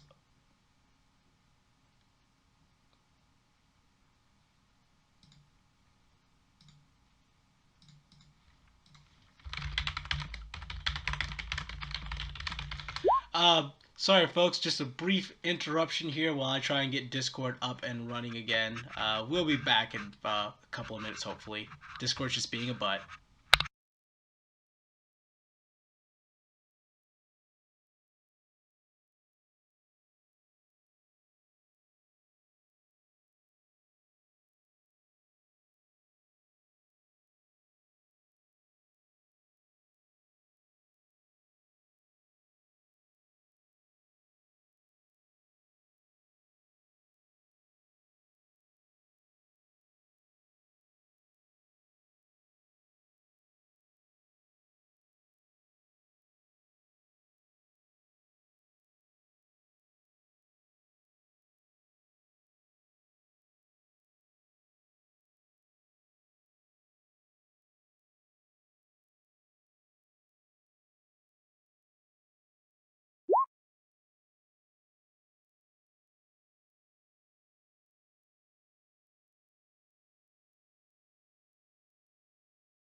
Hmm.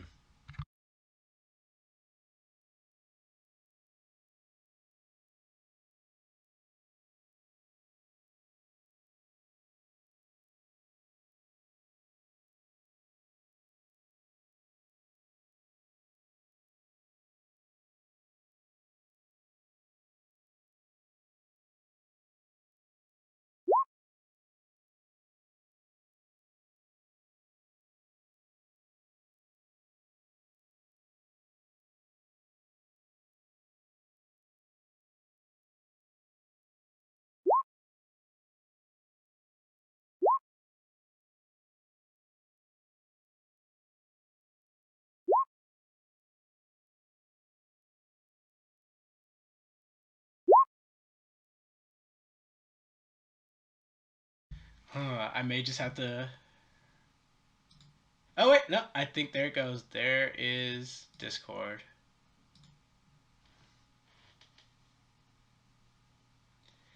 Let's give it about 2 minutes.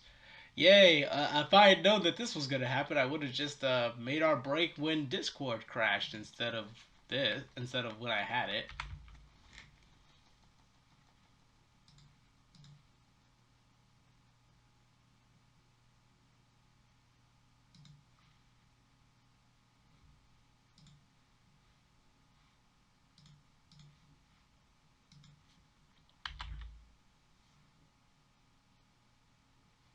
Okay, so this works.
Oh, this is actually very irritating. Okay, I'm gonna go ahead and stop the. I'm gonna stop. You guys are gonna hear a brief cut in the recording probably, but when we get back, we should be ready to restart. So hold on. And we are back online. Sorry, technical issues due to Discord really fucking hating OBS. No, all three of the Texans Oh no, dropped out. I know, but it's like me Okay. especially took a long ass time to get back in because Discord hates OBS. It's a thing. It is indeed a thing. I'm completely lost track about where I was. I think it was Creed's turn to come back to the. Yes, state. yes. There we go. It's like And we're all just just- A's for no reason. Okay, so Creed, you had just returned back to the estate and saw it in the shambled state that it is. One thing that you notice is that there, with the broken plates that are all over the floor, Agave's having a fucking field day. She was next too busy cooking to stop him. I mean, what the fuck? Huh. Okay. Just about everything's messed up. Basement's fine, which means master's fine. Wine didn't quite check it, but we keep it down there too. Enough food to maybe make dinner. That's about it. Drip can do illusions, apparently. I have to thank him for that. What, he can do illusions? He made a wall, and they didn't find my master's skull. Oh, nice. At this point, Drip actually comes out of the cellar as he's kind of rubbing his eyes. It's bright! Hi, Xanther! Hi, Creed! Hello. Is it morning or evening? I don't even know anymore. I don't know what time of day it is. I'm really bad at that kind of thing. Where's Etrigan? Getting money. I don't know, he stormed Speaking off. of, I guess I should go back, and just in case there's difficulties. Okay, Tasley, keep an eye on the place. Tasley gives a Interesting. nod. Clean up. And Squeaky, just keep being Squeaky. Okay! Squeaky Creed, sounds you'll- better than Drip. Creed, you'll do whatever the fuck you want as usual. Food will be ready soon if anyone's hungry. Oh, lovely. Famished. Oh, right. Boys, grab those two bodies and, I guess we'll drag them on in here. They give a nod as they drag the bodies in. As the second that Drip sees them, he and then runs down into the cellar again. Oh. Maybe they... regardless, bye! So thought, and then bye. So you're heading back to LeFou's place, or are you trying to find Edge again? I'm gonna go get my money. Okay. So that means you're gonna run into Edge again on his way back. Yeah. All right. So as you're headed up to where LeFou's estate is, you see Edge again. Did you pocket the sack of money that you got, or are you just carrying it around? I sure did. Why would I carry around a sack of money Okay. We're Please, in a please, town full of please. kobolds? Please rob me. Please rob me. Alright. So Xanther, you see Edge again, strolling by. Edge again. He looks at Xanther. We get paid.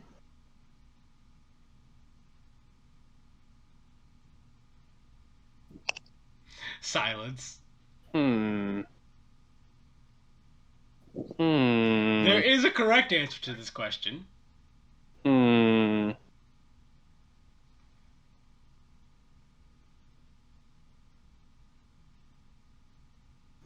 You know what? You're right. Creed gets paid through his Assassin's Guild. Not us. Yes, we got paid.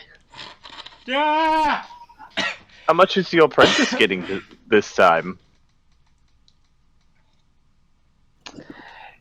Because of how easy it is to simply split it 3 ways, I'll just give him a third. Oh, very generous. I don't feel like doing math right now.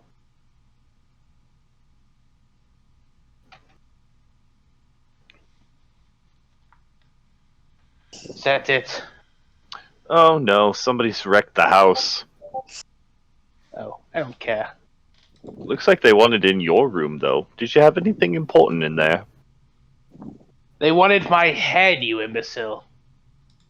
Well, besides that. No. Oh, okay, good.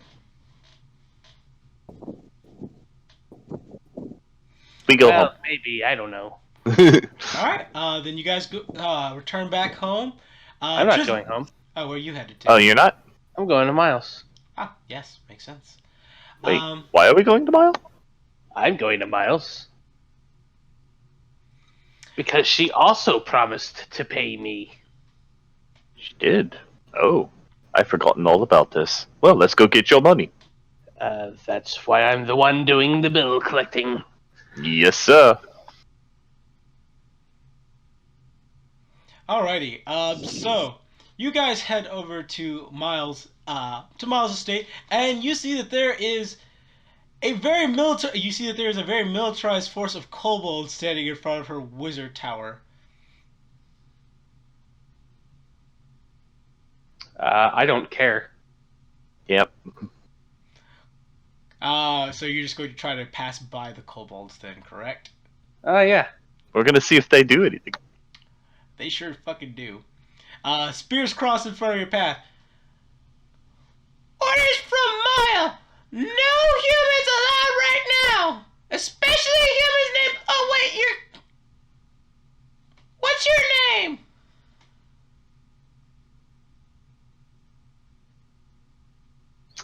I don't feel like dealing with this. So what I'm going to do is I am going to cast I know what he's gonna cast. Galder's Tower. And I'm going to have the top of it be in the shape of a giant middle finger. What? You can do that. You can. Okay. The hell is this spell that you've just cast? I've just made my own wizard's tower right in the middle of the city. It doesn't take but about 2 minutes for Mile to come out of her tower, see you and Xanther, and see the rest of the kobolds. Sigh. Oh. I told you that Edrigan, Xanther, Triznag, and Creed and Cheddar, and I gave you guys a list. Kobold brains! They probably can't read it, and did it have pictures? It did. Besides the point. Do you want This to will have be this here for 24 hours. I don't remember how to dispel it. Oh, goddamn! I can dispel it. Oh no. Do you need I'm it gonna let her- dispelled? I'm gonna dispel it. I dispel it. Your heart is broken. No, silly me for forgetting she's a much more powerful wizard than I am. Right. I'm assuming that everything went well. I haven't seen Dregg back yet, so I'm assuming that he went to go do something. So hi, how are you? Timna waves. Are we getting along pleasantly? Oh, god damn it, he died! Ah! It's gonna take forever to find another illusionist wizard to replace him! Does it have to be particularly good? I mean, he doesn't have... Illusionists are either really good or dead. Yes! I happen to know of a very dumb one who is still alive, however, because of illusion. No, we are not hiring Drip as the illusion teacher for our school. I know he knows illusion magic. I'm the one who taught it to him. Can he be made better? Wait. Drip is Drip beyond knows help. I agree. Drip knows illusion magic. Yes. Apparently he created the seaming of a wall and protected Trisnag's skull.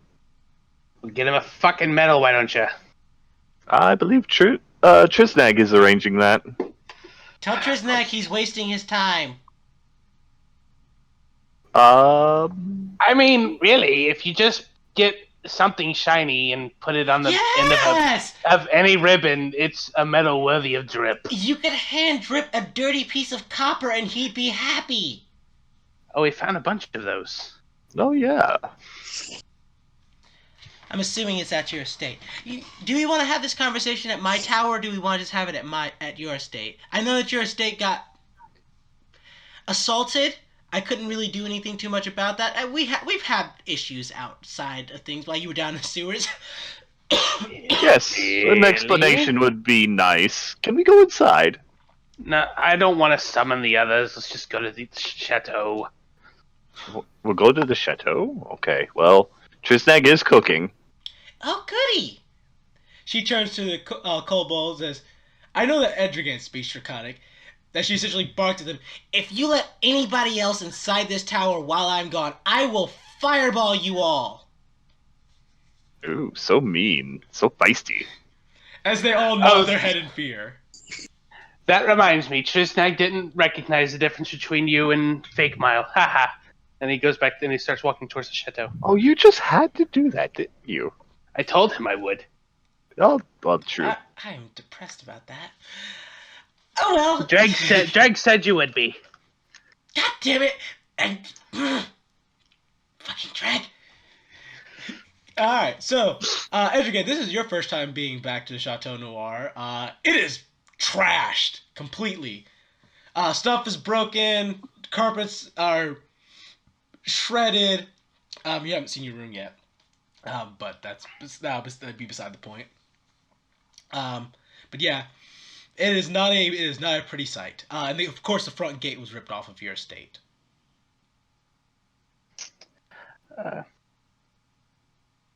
Actually, one moment. Mile, is this dimensional gate yours? Yes, it is. I am the one. Give me 1 minute. Edrigan goes up to his room, and he puts in the skeleton key and unlocks it, and then opens his door. It leads straight to your room, which is a complete mess. Damn it! As a matter of fact, you see your books are the books and stuff in your room that you normally, the books and papers and notes in your room that normally are kind of very well organized, are just like scattered and some are even torn. I don't think any of my books were that important.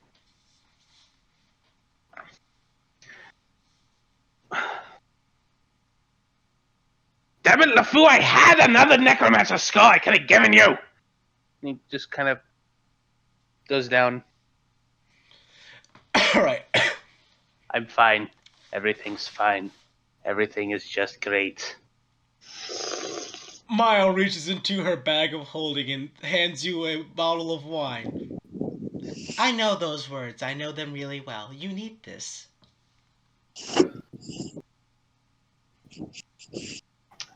As host, I generously accept your housewarming gift. I can have some kobolds come by later to spruce the place up. No green ones, if you don't mind. Understandably so. Oh, is this in the house, or what's left Yep. of it anyway? Yep, this is in Yeah. the house. Within your shot? Sure. Just checking. Speaking of that, how Sweats. how mad are you about that? The other you was pretty mad, or at least that. Anyway, how mad are you about that? About which thing? The whole. Dregg cut off Artemis's head. Oh, that's funny. I helped. Okay, good. I'm sorry if he caused you any harm. Eh. If Temna was mad about that, then I now consider Temna a collaborator, and so now I'm not mad that he's dead. Not. Also, I'm sorry about that business. I sent Timna down. Not really so much sent him down so much as I traded places with him because I figured LeFou was going to be up to some sneaky shit when he thought I was down in the sewers, and sure enough, I was right.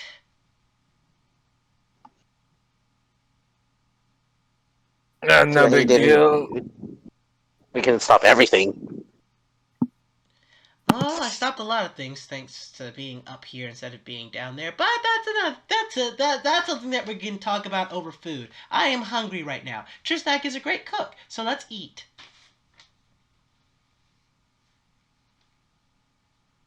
What time of day is it, Mile? I can't tell. Edrigan checks his chronometer thingy. It is 8 p.m. It doesn't specify that, but I'll go ahead with that. Yeah. It's evening. Good, it's dinner. Let's have dinner. I mean, I would normally in a time like this I would say that we should go and celebrate at Percival's Tavern, but We found Cookie. Tristak, I love you. I love you a lot. Let's go to Percival's Tavern instead. Well, yeah. Anything's fine. I'm not hurt or anything. I'm just doing this for Drip because he said he was starving and he protected my master. That's fair. Oh, well, Just fine then. We'll let him have that, and we'll go have a party. I'll give him all the food. I'm sure he'll be very happy. I think that you will make his day with that, actually. By the way, you should have been finished cooking by this point. I think Okay. you have a very decent meal prepared. Where Okay, yeah, he'll call Drip. Hey, Drip! runs up the stairs. Is All everything of- okay? Oh, hi! All of this food is for you. Did he just do the Sir Kello sound? Yes, he did.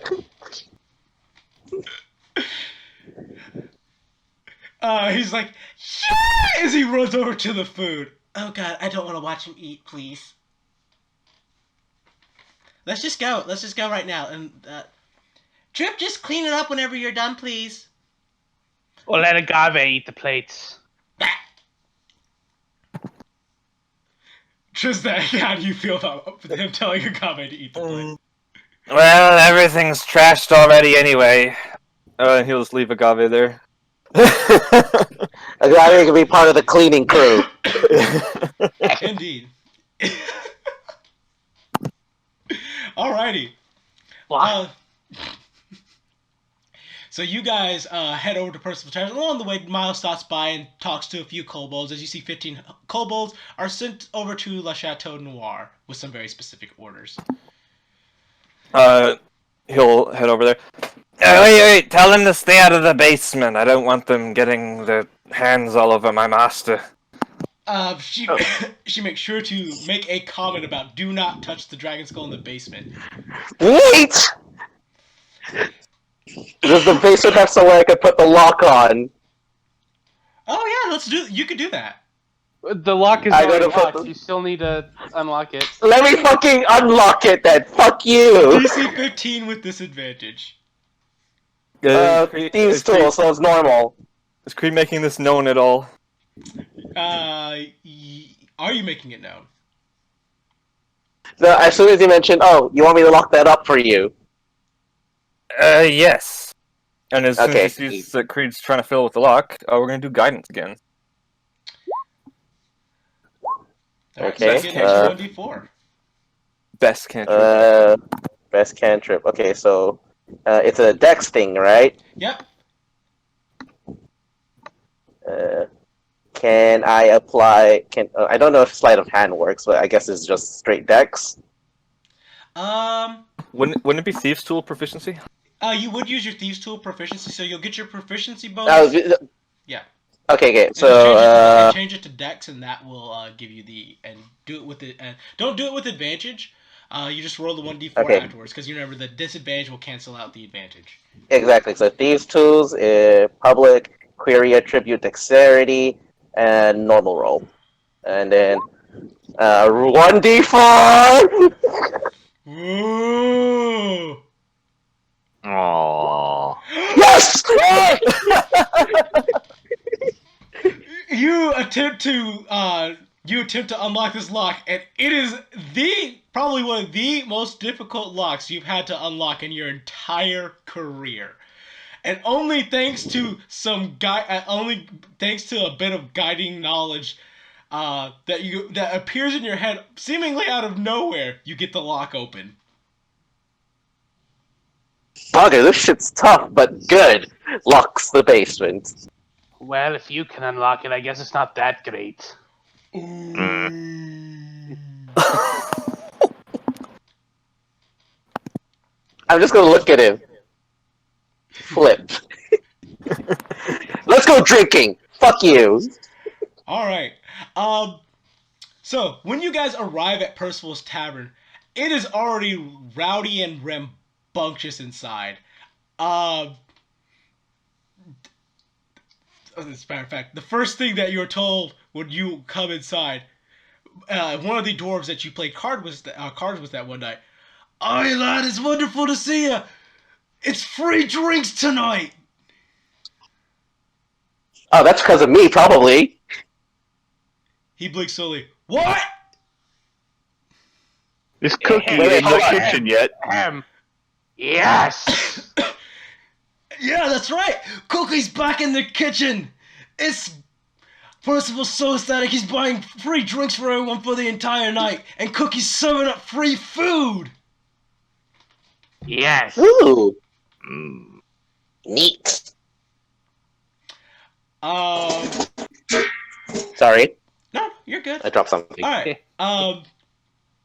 So first thing you see when you're, I'm assuming you approach the front, is you see that Gnarl is at the front counter with like 5 mugs of ale around him and a large hunk of meat with bones still in, with the biggest smile you've ever seen on his face, even more so than the smile that he had when he was envisioning killing white orchids.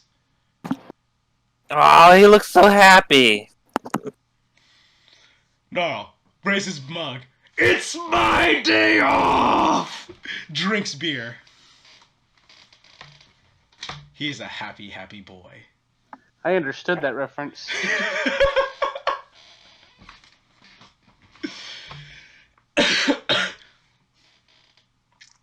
Alrighty. When you come to the front, you see Percival is a bit red-faced, but otherwise is very cheerful. As he's like, "There they are. I've been waiting for you guys to come in. Thank you so much for bringing Cookie back. Yes. Very much yes. Also, he's learned a new word. No. Yes!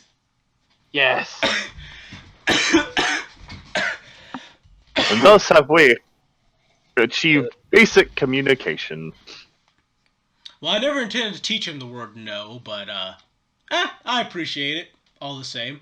Cookie! Well- The guys who saved your lives are here! You hear from the kitchen, thud, thud, thud. Cookie, big smile. Yes! What can I get you guys? Whatever he's cooking. The mention of saving lives makes Trisnag think for a moment. Uh-oh. I was so worried about my master, I forgot about that guy. Crap. Where did I leave him? Run back out to go find the guy who was not a rat anymore because we totally forgot about him. He's inside the tavern. Oh, good. Okay. Heavily drunk and passed out at the front, with right next to Gnarl's group. Okay. Oh, everything's fine. Okay, never mind. Whew. Thought we left him in the staircase. Just like, no. You He's can. perpetually stuck in the fucking staircase, screaming. You can't just leave me here. They told me we were leaving soon. Alrighty. Right. Cookie immediately goes to the back as you hear frying and chopping. As Percival says, "Oh, you guys are in for a treat." Sit wherever you want. Well, rather sit wherever there's room. I think there's a table upstairs that's still open. That works. We go up there quite a lot. Works for me. All right. You guys head up the stairs, and when you arrive there, you see that sitting in the corner having a couple of drinks is Dregg and Helena. Oh look, it's Dregg, to the surprise of everyone. I'm always exactly where I need to be, except when I'm not. Hello, I you think two. if you're not, somebody's gonna die. Helena. I am having a great time. Head falls on the table. Yeah, she's been drinking for a bit. Wasn't she going to sleep? Well, she was going to go to sleep, but then we heard there were. She is now. I think it's because she heard free food and drink. That's why. Yup, that pretty much sold her. Cheddar's busy down in the Ratway right now, but I figured coming here for a couple of drinks to kind of, knock the dirt off my boots would be nice. Sorry, a bit of a cough there, guys. 2 days in the sewer will do that to you. Yep. Right, I'm assuming you guys have already ordered something from Cookie. He's been cooking up something good in the back, and I'm not sure what it is, but I'm not sure if you guys have a good sense of smell, but holy crap, this place smells amazing from all the cooking he's been doing. Usually does. At this point, you kind of hear some heavy grunting and lifting coming from behind you. As you see one server girl kind of lifting up a gigantic roasted pig. And she's like, oh, God damn it, Oh, Cookie! hold on. Mine? Thank you, honey. No strength check needed. It's heavy for a girl her size, but decent, more than an easy enough carry for you. And she's like, oh, good. That's just the first thing. Oh, goes The back. first thing? Hold on, I'm coming. As Tasley? Tasley? Tasley, yes, boss. I thought she was protecting the place. Or No, we got the who boys. left. No, Okay, the other boys are doing we got it. the boys. Tasley, yes, boss, I'm coming. Essentially, what you guys bring up: an entire roasted pig, a giant pot full of cream and meat stew, several different varieties of bread, 3 different kinds of cheeses, as well as something that looks akin to lobster bisque, as well as other various seafood dishes. Cookie's going all out. It's just a Monster Hunter meal, guys. You know what? Fair enough. That is pretty much what you had. It's not Graham Meowster, but it's a Grand. It's definitely It's Meowster. Grand Cookie. Yeah, it's Grand Cookie. As Mile is just like, oh my god, I love this orc so much. I want to buy him so badly. I think he's a slave. It probably costs a lot more than it costs to get Xantha preserved. Mm, paying that much for an orc. But that orc cooks like this. I know. I'll actually sleep. I'll sleep on it. For now, eating time, says Mile. As she sits down at the table. So yeah, no, as you would expect, this is a glorious and magnificent meal. Very decadent, very warm, perfectly salted, very savory, and it just warms you to your bones. And the alcohol is completely, every bit of alcohol you get is completely fresh and uh, filled to the brim in cold mugs. Trisnek's gonna avoid drinking. He needs to be sober. He's got work to do. So after you guys have kind of settled in decently into the meal, Mile kind of chimes in. So, how did everything go? I understand Timna died, and I accept that that's just a thing that happens. But how about the rest of it? We fell through some pipes, and by the time I was conscious, he was already quite dead.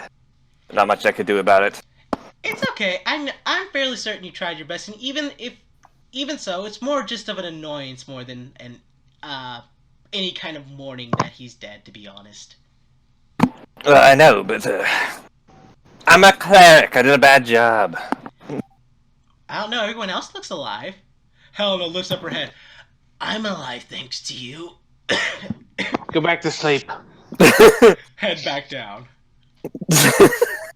Xanther just chuckles. That's true. I did do that. See? So you did a good job. Dregg at this point hands over a bunch of papers and notes. So he's like, "Oh yeah, these are for you. These are pretty much the detailed notes of everything we found out down in the sewer. Have fun going through it." God damn you, Dregg. Why do you give me more work? Dregg smiles. Because you love work. She throws it in her bag of holding. Right, so what did you guys find out? Rats die. Oh, so it was rats. I didn't expect dire rats to be that big of an issue, Dregg. Well, they were were rats. There's actually one in here right now downstairs. I fixed him. Oh, I was about to say, I could go fix that, but if he's not a rat anymore, no reason for me to go and kill him. Also, were rats that became big demons, and a were rat who was possessed by a demon or became a demon or something. Some warlock bullshit. Slowly turns her head to Dregg. Dregg slowly looking the other direction. Not my job. Not my job to explain that to you. You got notes. You got books. I'll draw pictures for you too. I'm not saying nothing. Fucking Dregg. Alright, Oh, I could draw pictures, and he starts drawing the picture of the pentagram. Oh, and this is what the big ugly ones look like. They had horns like a motherfucker, and these symbols on their head. Look at this.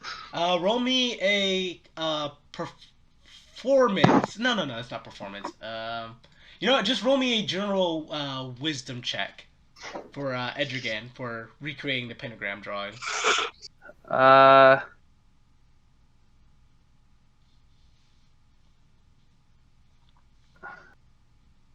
I mean, okay, I'm good at that. What about Arcana? Do you need an No, advantage? because you want me to remember. That's fine. Yeah. I did think about it. Ooh, no, perfect. Ooh! Yeah, no, you draw a perfect diagram of the pentagram, including where all the skulls were placed. I make sure to point out specifically where my head should have been. Oh, I see. I think I'm actually familiar with this. Oh. Oh, that makes sense. That makes a lot of sense. Okay. That's just something to talk about tomorrow morning.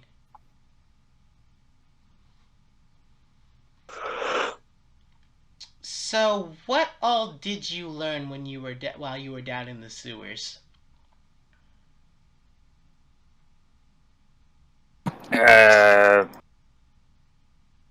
Well, there's some kind of ritual. LeFou's been dealing with the rats. Illusionists White are Orchid down there. squishy. Illusionists are squishy. Oh, Oh, right. I've known that for a while. Why the White Orchid are down there are dead. Oh, that's Archon good. Archon was the White Orchid, and he's dead. Ah, damn it. A lot of people are dead. What happens when you send us in to kill somebody? I'll keep that in mind going forward, but honestly, that result is pretty much what I was looking for. They were dead when we got there. You I didn't have to tell her feel, that part. I feel like there's a joke in that.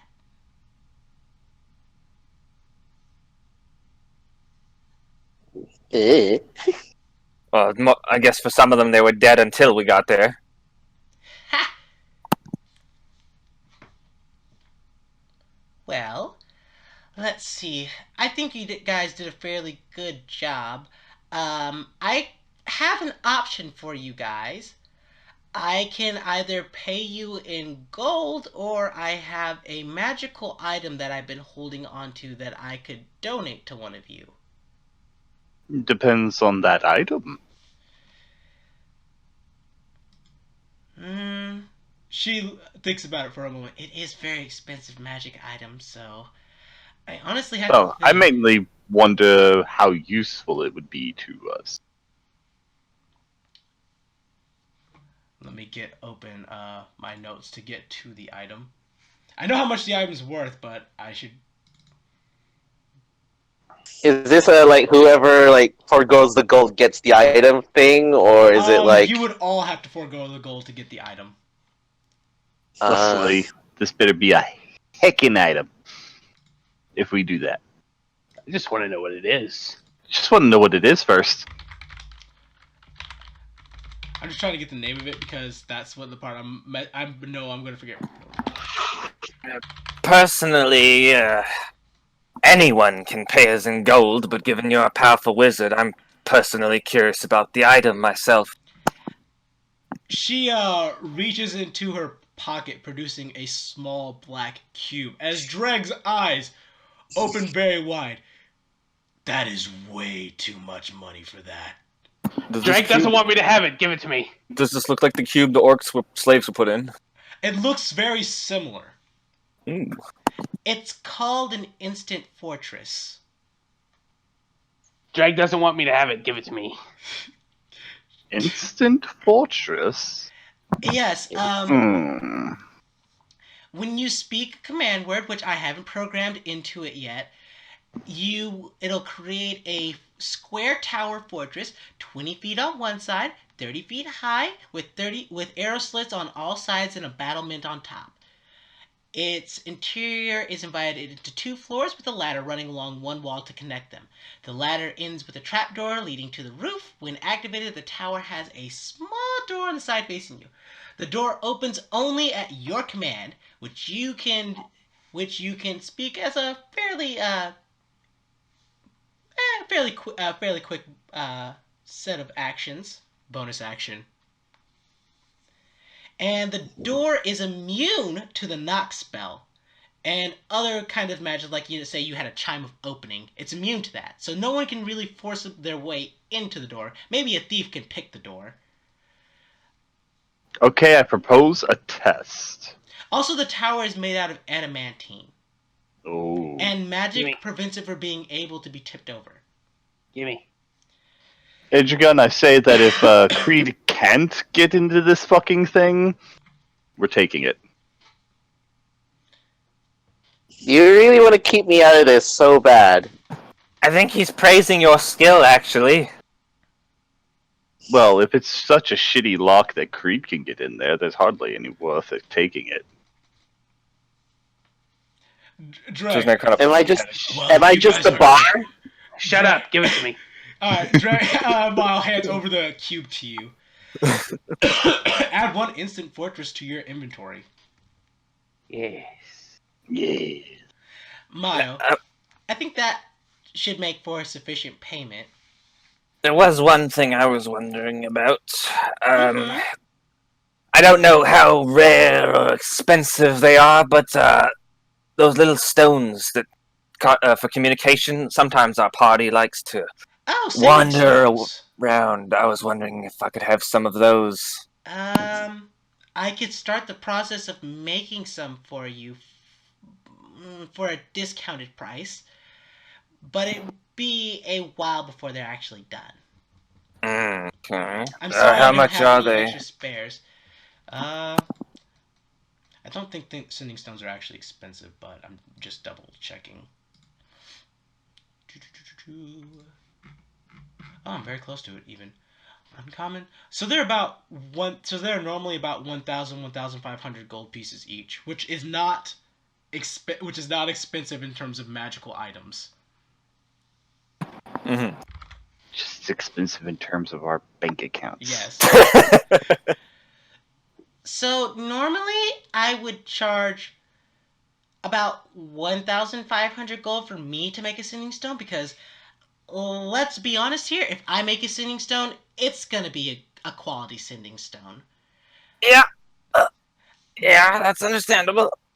But given that you all are friends and you've done me a favor, I can offer a 20% discount. It's 300 gold short, so it makes it 1.2. Yeah. I don't know if you need that math in character or not. Creed can count money. Let that be known. He's dumb, but he can count money. I have to look over what spoils we got from the sewer crawl before I make a final decision on that. What was in that chest anyway, Edgergan? Dregg, I know exactly what was in that chest. And Bunch of stuff. We need to go over it later. Don't worry. Hush. Okay. I'll get back to you on the stones, Mile, but thank you. I'll keep that in mind. she gives a nod. If there's anything else I can do for you guys in the meantime, though, just let me know. I know that things are kind of not the best in the city because me and LeFou are having a bit of a scrap right now because he's being an asshole. But, Scrap. The dimension locking spells. It's not a scrap anymore. It's I mean, I dimension locked the entire area because I was almost certain that he was going to try and teleport away. But, she says, shrugging her shoulders. You do realize he has his own dimension lock over this castle, right? Well, not dimension lock. He's cast a wall of force over his entire estate. Or I think one of the devils he summoned has done that. Pleasant thing those devils are. I think it would be fair for you guys to tell LeFou he should be reimbursing you for the damage done to your estate. It's very nice, devil. Have you spoken with it? I mean, I haven't tried to. I think the most of speaking I did to it was casting a spell at the one that was being a particular annoyance to me and destroying it, but that's about the extent of words I've exchanged. I know. Met the one with that created the wall of force. Oh! No, I haven't talked with that one. It says the wall won't come down until you're dealt with. Oh. Whatever that means. No, that means until I'm dead. Now I'm annoyed. Why? I don't think this is a scrap mile. No, it's a little more than a scrap now. I didn't Sounds want to. exactly like a scrap. A proper one. To be fair, I didn't really want to kill LeFou so much as I just wanted him to be reasonable. Well, that's I not want to gonna kill happen. LeFou. I want to kill LeFou. Well, I guess we're all in agreement about that. Well, actually, let me check. Dregg, do you want to kill? Shut up, Mile. Mile, why didn't you ask Trisnag? Because her boyfriend's gonna do whatever the hell she wants to do, of course. Oh no, I was going the other way around actually. I mean, Trisnag, did you want to keep LeFou alive? I need whoever's in charge of the town. I will need to ask them some questions. It doesn't really make me a difference who it is to me by the end of whenever this scrap ends up. Of course, I would prefer it's you. So yes, why not? If they're all gonna kill the food, sure, whatever. But I'm not. I have no strong feelings one way or the other. I just need to. This whole thing has distracted me from my main goal, which is to revive Your my master. master. Yes. Right. And I'm pretty sure me dimension locking the city is probably somewhat impeding your ability to do that too. Well, I don't have the means to do it yet either. So Oh no, we have to go to the vampires for that. Hooray. She kind of turns her head to the side. Vampires? Dregg, you wouldn't understand. You've never been that far to the east. Why don't you tell us a story then, old man?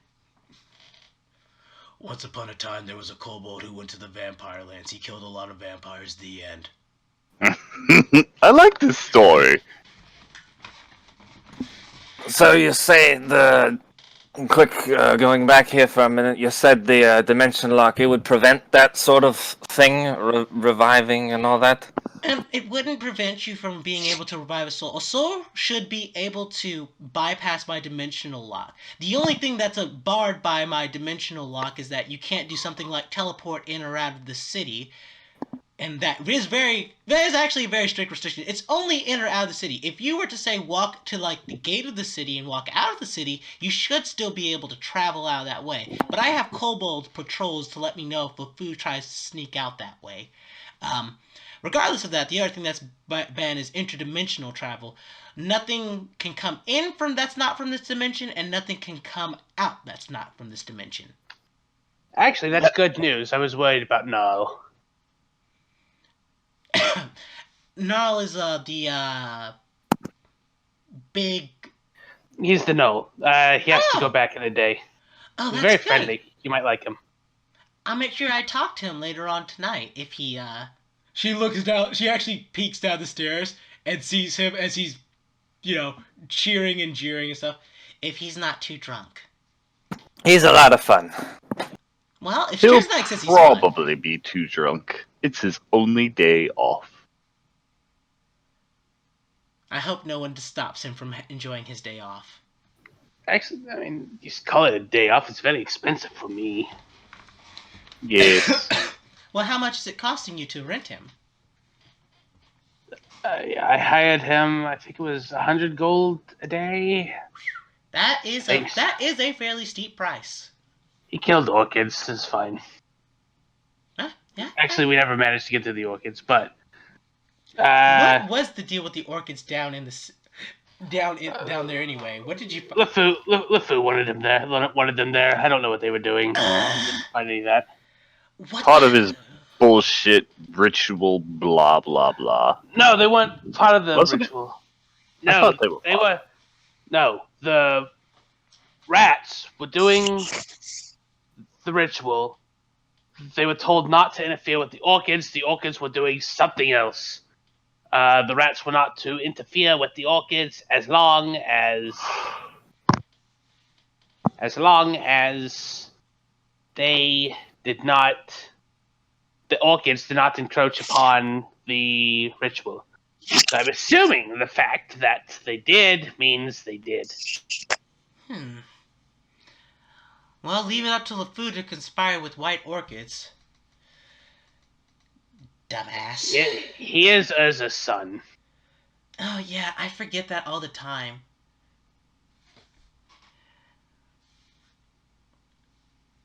I'm surprised. If he's Urza's son, how come he isn't a white orchid? What the...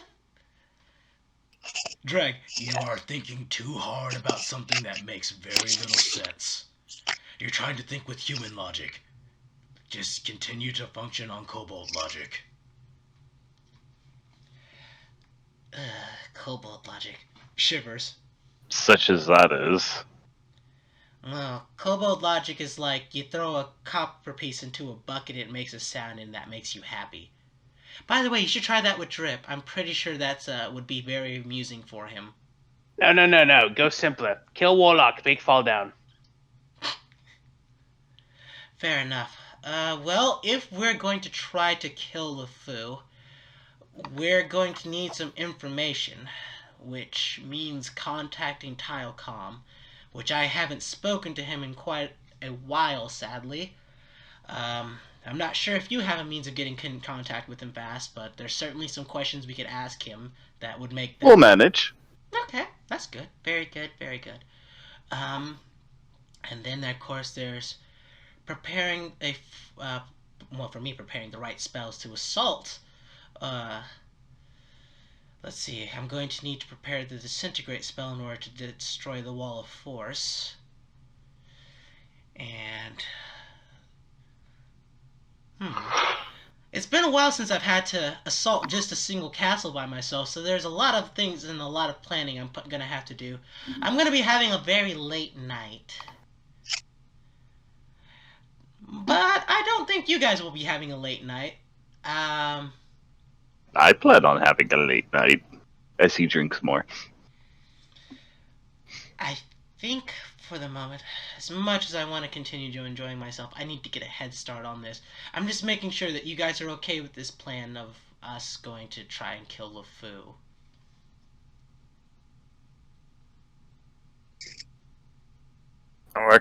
Works for me. Looks to Creed. Oh. Well, it's just I understand that your organization especially has invested interest in making deals with LeFou, so I understand if you might have some objections to us killing him.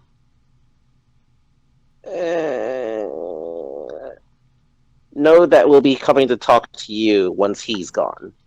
As a company. That's fair. Look, we make our way due. You know, usurpers come and go. Well, this is just something that happens. Isn't that just the truth? Do I talk to you or Cheddar or Dak? Me. Oh, okay. I talk to you about it. Okay. You talk to me. Oh, and Miles, for future reference, Dak's out of the picture. Oh, thank God. And she turns to Dregg. Dregg, why didn't you tell me that he was out of the picture? You know I didn't like him. Dregg shrugs your shoulder. Didn't seem important.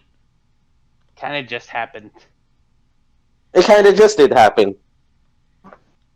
Do you have any information that you know about Dak that might help me? Because I can get as much information as I can about LeFou, but I don't like having a wild card like Dak sitting on the sidelines. He's definitely magically inclined. What else does Creed remember? He's in possession of powerful magical items, and you know that he is a high-ranking member of the Black Hand, which means he is an incredible thief and is likely a skilled fighter of some kind. Right.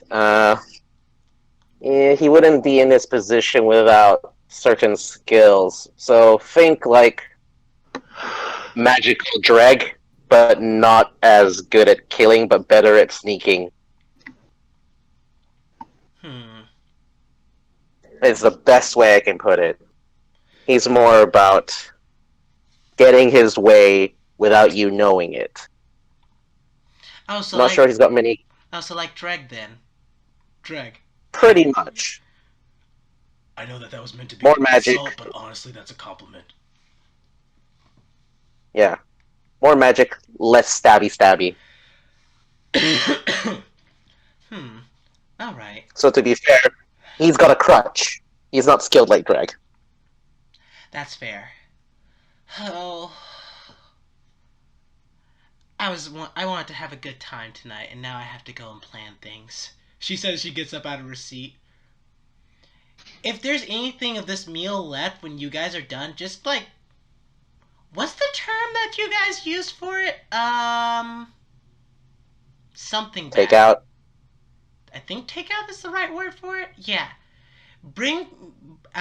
Tell Dregg, she says, looking at him, bring some takeout back for me because I'm going to be awake late. Dregg, I'm not your dad. Trisnag mentally, or no, he'll take out a piece of paper and cross one thing out on a list. I'm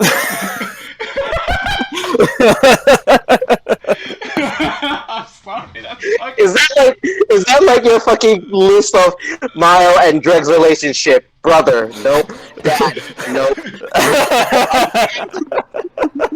And he'll eventually have like a fucking family tree with the red strings everywhere, and it's like, it's a conspiracy! No, he's got the conspiracy wall, but instead of putting up red yarn, he keeps taking them down, going, damn it! It makes sense!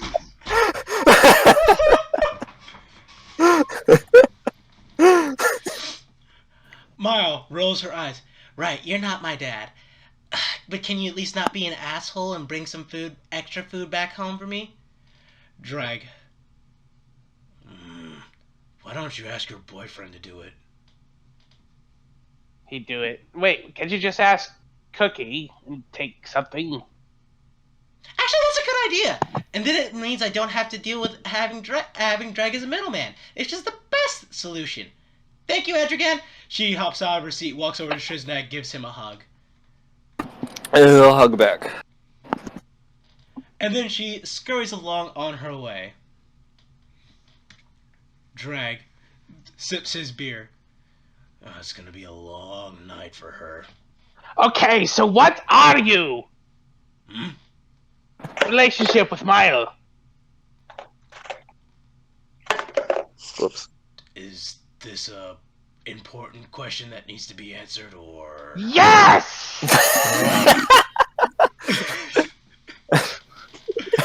I'm just ready to write this down. Roll me a persuasion check. DC is 20. Oh boy. Trisnag What? would like to provide advantage and or guidance. Oh golly. I'm trying to think of what I could say to even provide advantage here. Okay, fine, guidance. I got to 0 on the persuasion, dude. I got no charisma and I got no persuasion. Give me something. Okay. And I'm trying to think of a good way for Xanther to like butt in and actually use his persuasion. As Shizek sees Edrigan struggling for words, he'll do a little prayer for him and give him some guidance. Alright, take it. So here's the persuasion. Pray for you. / roll 1d4. Alright, come on, magic missile. Oh. Damn. Dregg It was in range. sips his beer. Important, you say? I hate you. I get that. I'm sorry, teacher, but not even God can help you with your charming personality. Your god sucks. Your God sucks! All the gods suck. Amen!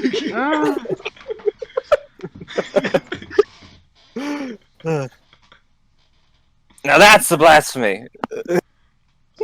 Allah, don't smite me. Well, It wouldn't be the first time I've heard that. No, they actually. Well, I'm kind of like, I'm part way there with you. I'll put it that way.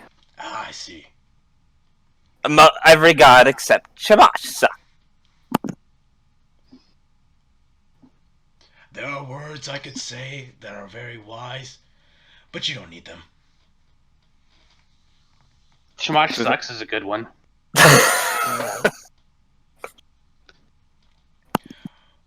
Right. All Creed knows is his afterlife is not dictated by God, but by weird aliens from Gehenna. Yeah, that's true. Also, as far as things with me and Mago, all you need to know is that we're close. like brother and- sister close? No, or no, no, no, cousin we already- close? Cross that Or one out are already. you an uncle? Or what the fuck? No, Edrican just kind of gets real close and goes, "No shit."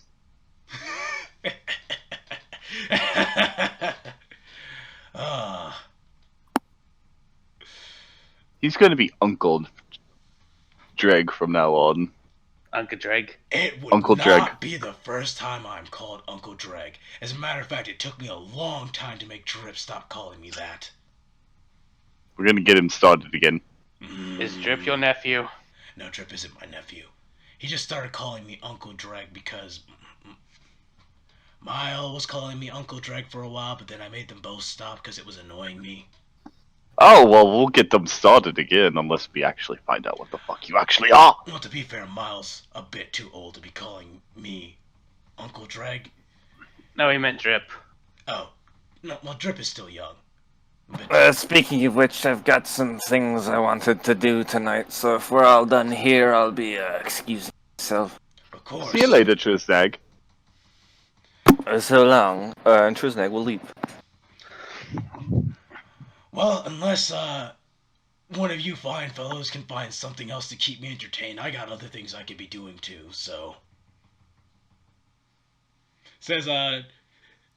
says Dregg as he picks up Helena from her drunken stupor as she mumbles. I don't know anymore. I'm gonna help you with that, Dregg. You're gonna be dragging her. No offense.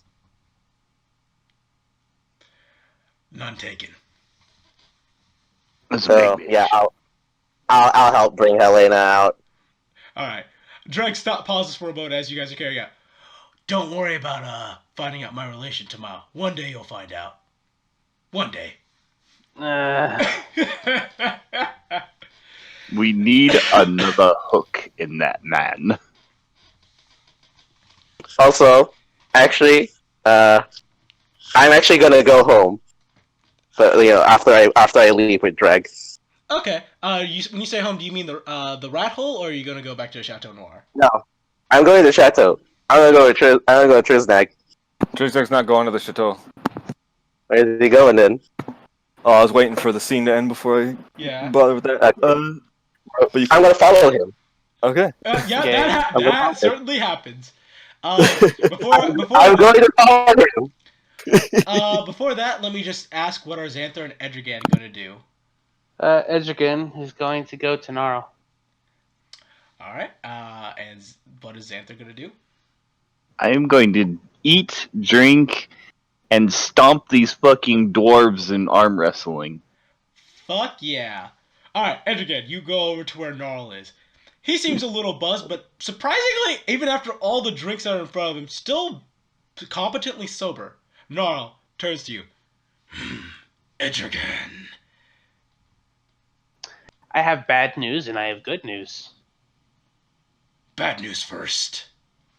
I tried using the skeleton key in my house, and lo and behold, it did not allow me to go back to the necropolis. Gnarl starts sweating.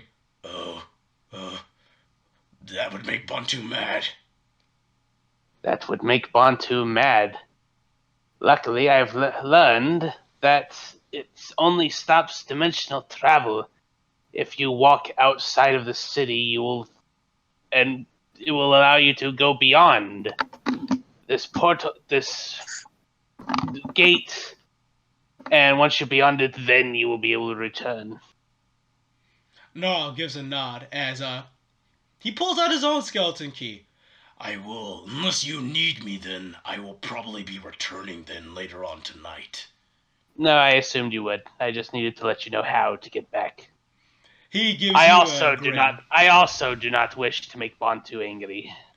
Understandable. He is not a pleasant person when he is angry. But don't tell him I said that. Oh no, I just assumed he was because necromancers, actually wizards are generally unpleasant people. Moody. You seem fairly pleasant. That's because I let you kill the things you like killing. Bantu doesn't let me do that. Therefore, you are more pleasant than Bantu. Yes, but I'm still moody. Gnarl. Aren't we all? Yes, our line of work might push us towards that disposition, yes. Though my moodiness is more somewhere between being happy, being angry, and being so pissed off I destroy everything in my path. Also hungry for bones. I gave the bones to my pack. You gotta keep them happy, you know, otherwise they don't want to follow you. Yes, quite. Anyways, give Bantu my regards. I will have that meeting that we need to have whenever this dimension gate barrier is dealt with. Of course. I will leave you a gift of a few dead bodies outside of your estate since I picked up quite a few extra. Oh, yes. The other reminder. Feel free to take. Let the necromancers know that there are many were-rat bodies and actually many bodies in a pile underneath the sewers of Duskridge, and I donate them to the necropolis once the barrier is down. Out of all the necromancers, I imagine Abacus will be most pleased with this. Yes, just make sure that they're aware they're from me. I will make sure that they are aware that Edrigan, the Great, has donated these bodies. Yes, the Great. Yes, let's leave that in there. That's nice. Yes, I'll take it. Anyways, bye. Goodbye. All right. So where do you go next? Where do you go next? Probably Chateau. Okay. Trying to think if there's anything else. No, it's probably late. And Xanther, I need you to roll me a strength check. A strength check, you say? Yup. Bonk. And then back into here. Boop, boop. Why? Why is it always like this? Because fuck you, that's why. Apparently. I get too drunk and I can't fucking do it. Sadly, between everything that's been going on, you've not had some time to kind of, take a breather to regain your undead strength back. And while you managed to take a couple of dwarves down, you are definitely not having your best night of arm wrestling going on. Though the dwarves are not charging you any money or anything like that, and aren't even riding you too heavily, as they seem to be too drunk in merriment to berate you. You're giving them a good time. Yep. I'm giving them a good time. Xanther's name is definitely going to be another one they start remembering around the tavern. Yay! All right. Now we go to Triznag. What is Triznag doing? Speaking of the dead bodies in the sewers, he's going to the sewers to get a dead body. Okay, and Creed is following close behind him. All right. Can I be invisible? You do have the spell. I do have the spell, and no one knows I do yet. Well, now we do.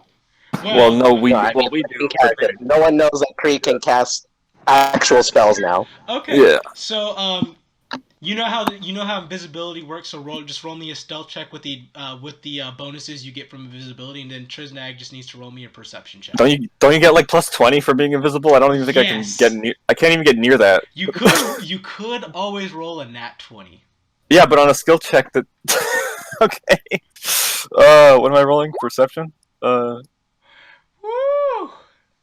Oh, I mean, I can do it again with advantage if you want me to. There's not much difference, but you know. Not only that, you'd roll advantage with your stealth bonus still. Oh well, yeah, there's not even another like +9 there. Also, once you get down to the sewers, and now that Edrigan doesn't have a light or there's no torches or anything like that, you get advantage from your armor on your stealth checks. Yep. Oh, I mean, like I can't have triple advantage. So unless triple advantage exists, that's all I'm getting to roll. No, in And, fact, yeah, if you have like 5 sources of advantage and only 1 source of disadvantage, that one It evens out. cancels I know. it cancels all of your advantage. But yeah, Trisnag's going to the sewers. He's going to be looking for a dead kobold. Yeah, there's probably some down there. All right. It does not take you too long, as you do find a dead kobold relatively quickly. It doesn't even look like he was killed by were-rats. Actually, it looks like he just snapped his neck, slipping on some sewer water. That's perfect. He's gonna take all the stuff off that body, and direct soul elements are going on the floor. He's not taking that. And he's gonna cast. Oh, keep in mind, the only ones that wear direct soul amulets are kobolds like Dregg and. Oh, okay. Well, still, he's getting all the possessions off the body, and then he's gonna cast decomposed corpse to turn it into bones. And then he's gonna start putting it in his bag. Creed's just looking. Yep, Creed just watching him do this. And Trisnag. I'm waiting at the one exit hallway right now. Yeah, and Trisnag, none the wiser, after putting it in his bag, is gonna start heading back to the chateau. And he has to go out the same way. Yep. Yeah. As soon as he crosses me, I tap him on the shoulder. A ghost. What you doing? Getting some bones. Really specific bones. Mm-hmm. Any particular reason? Maybe.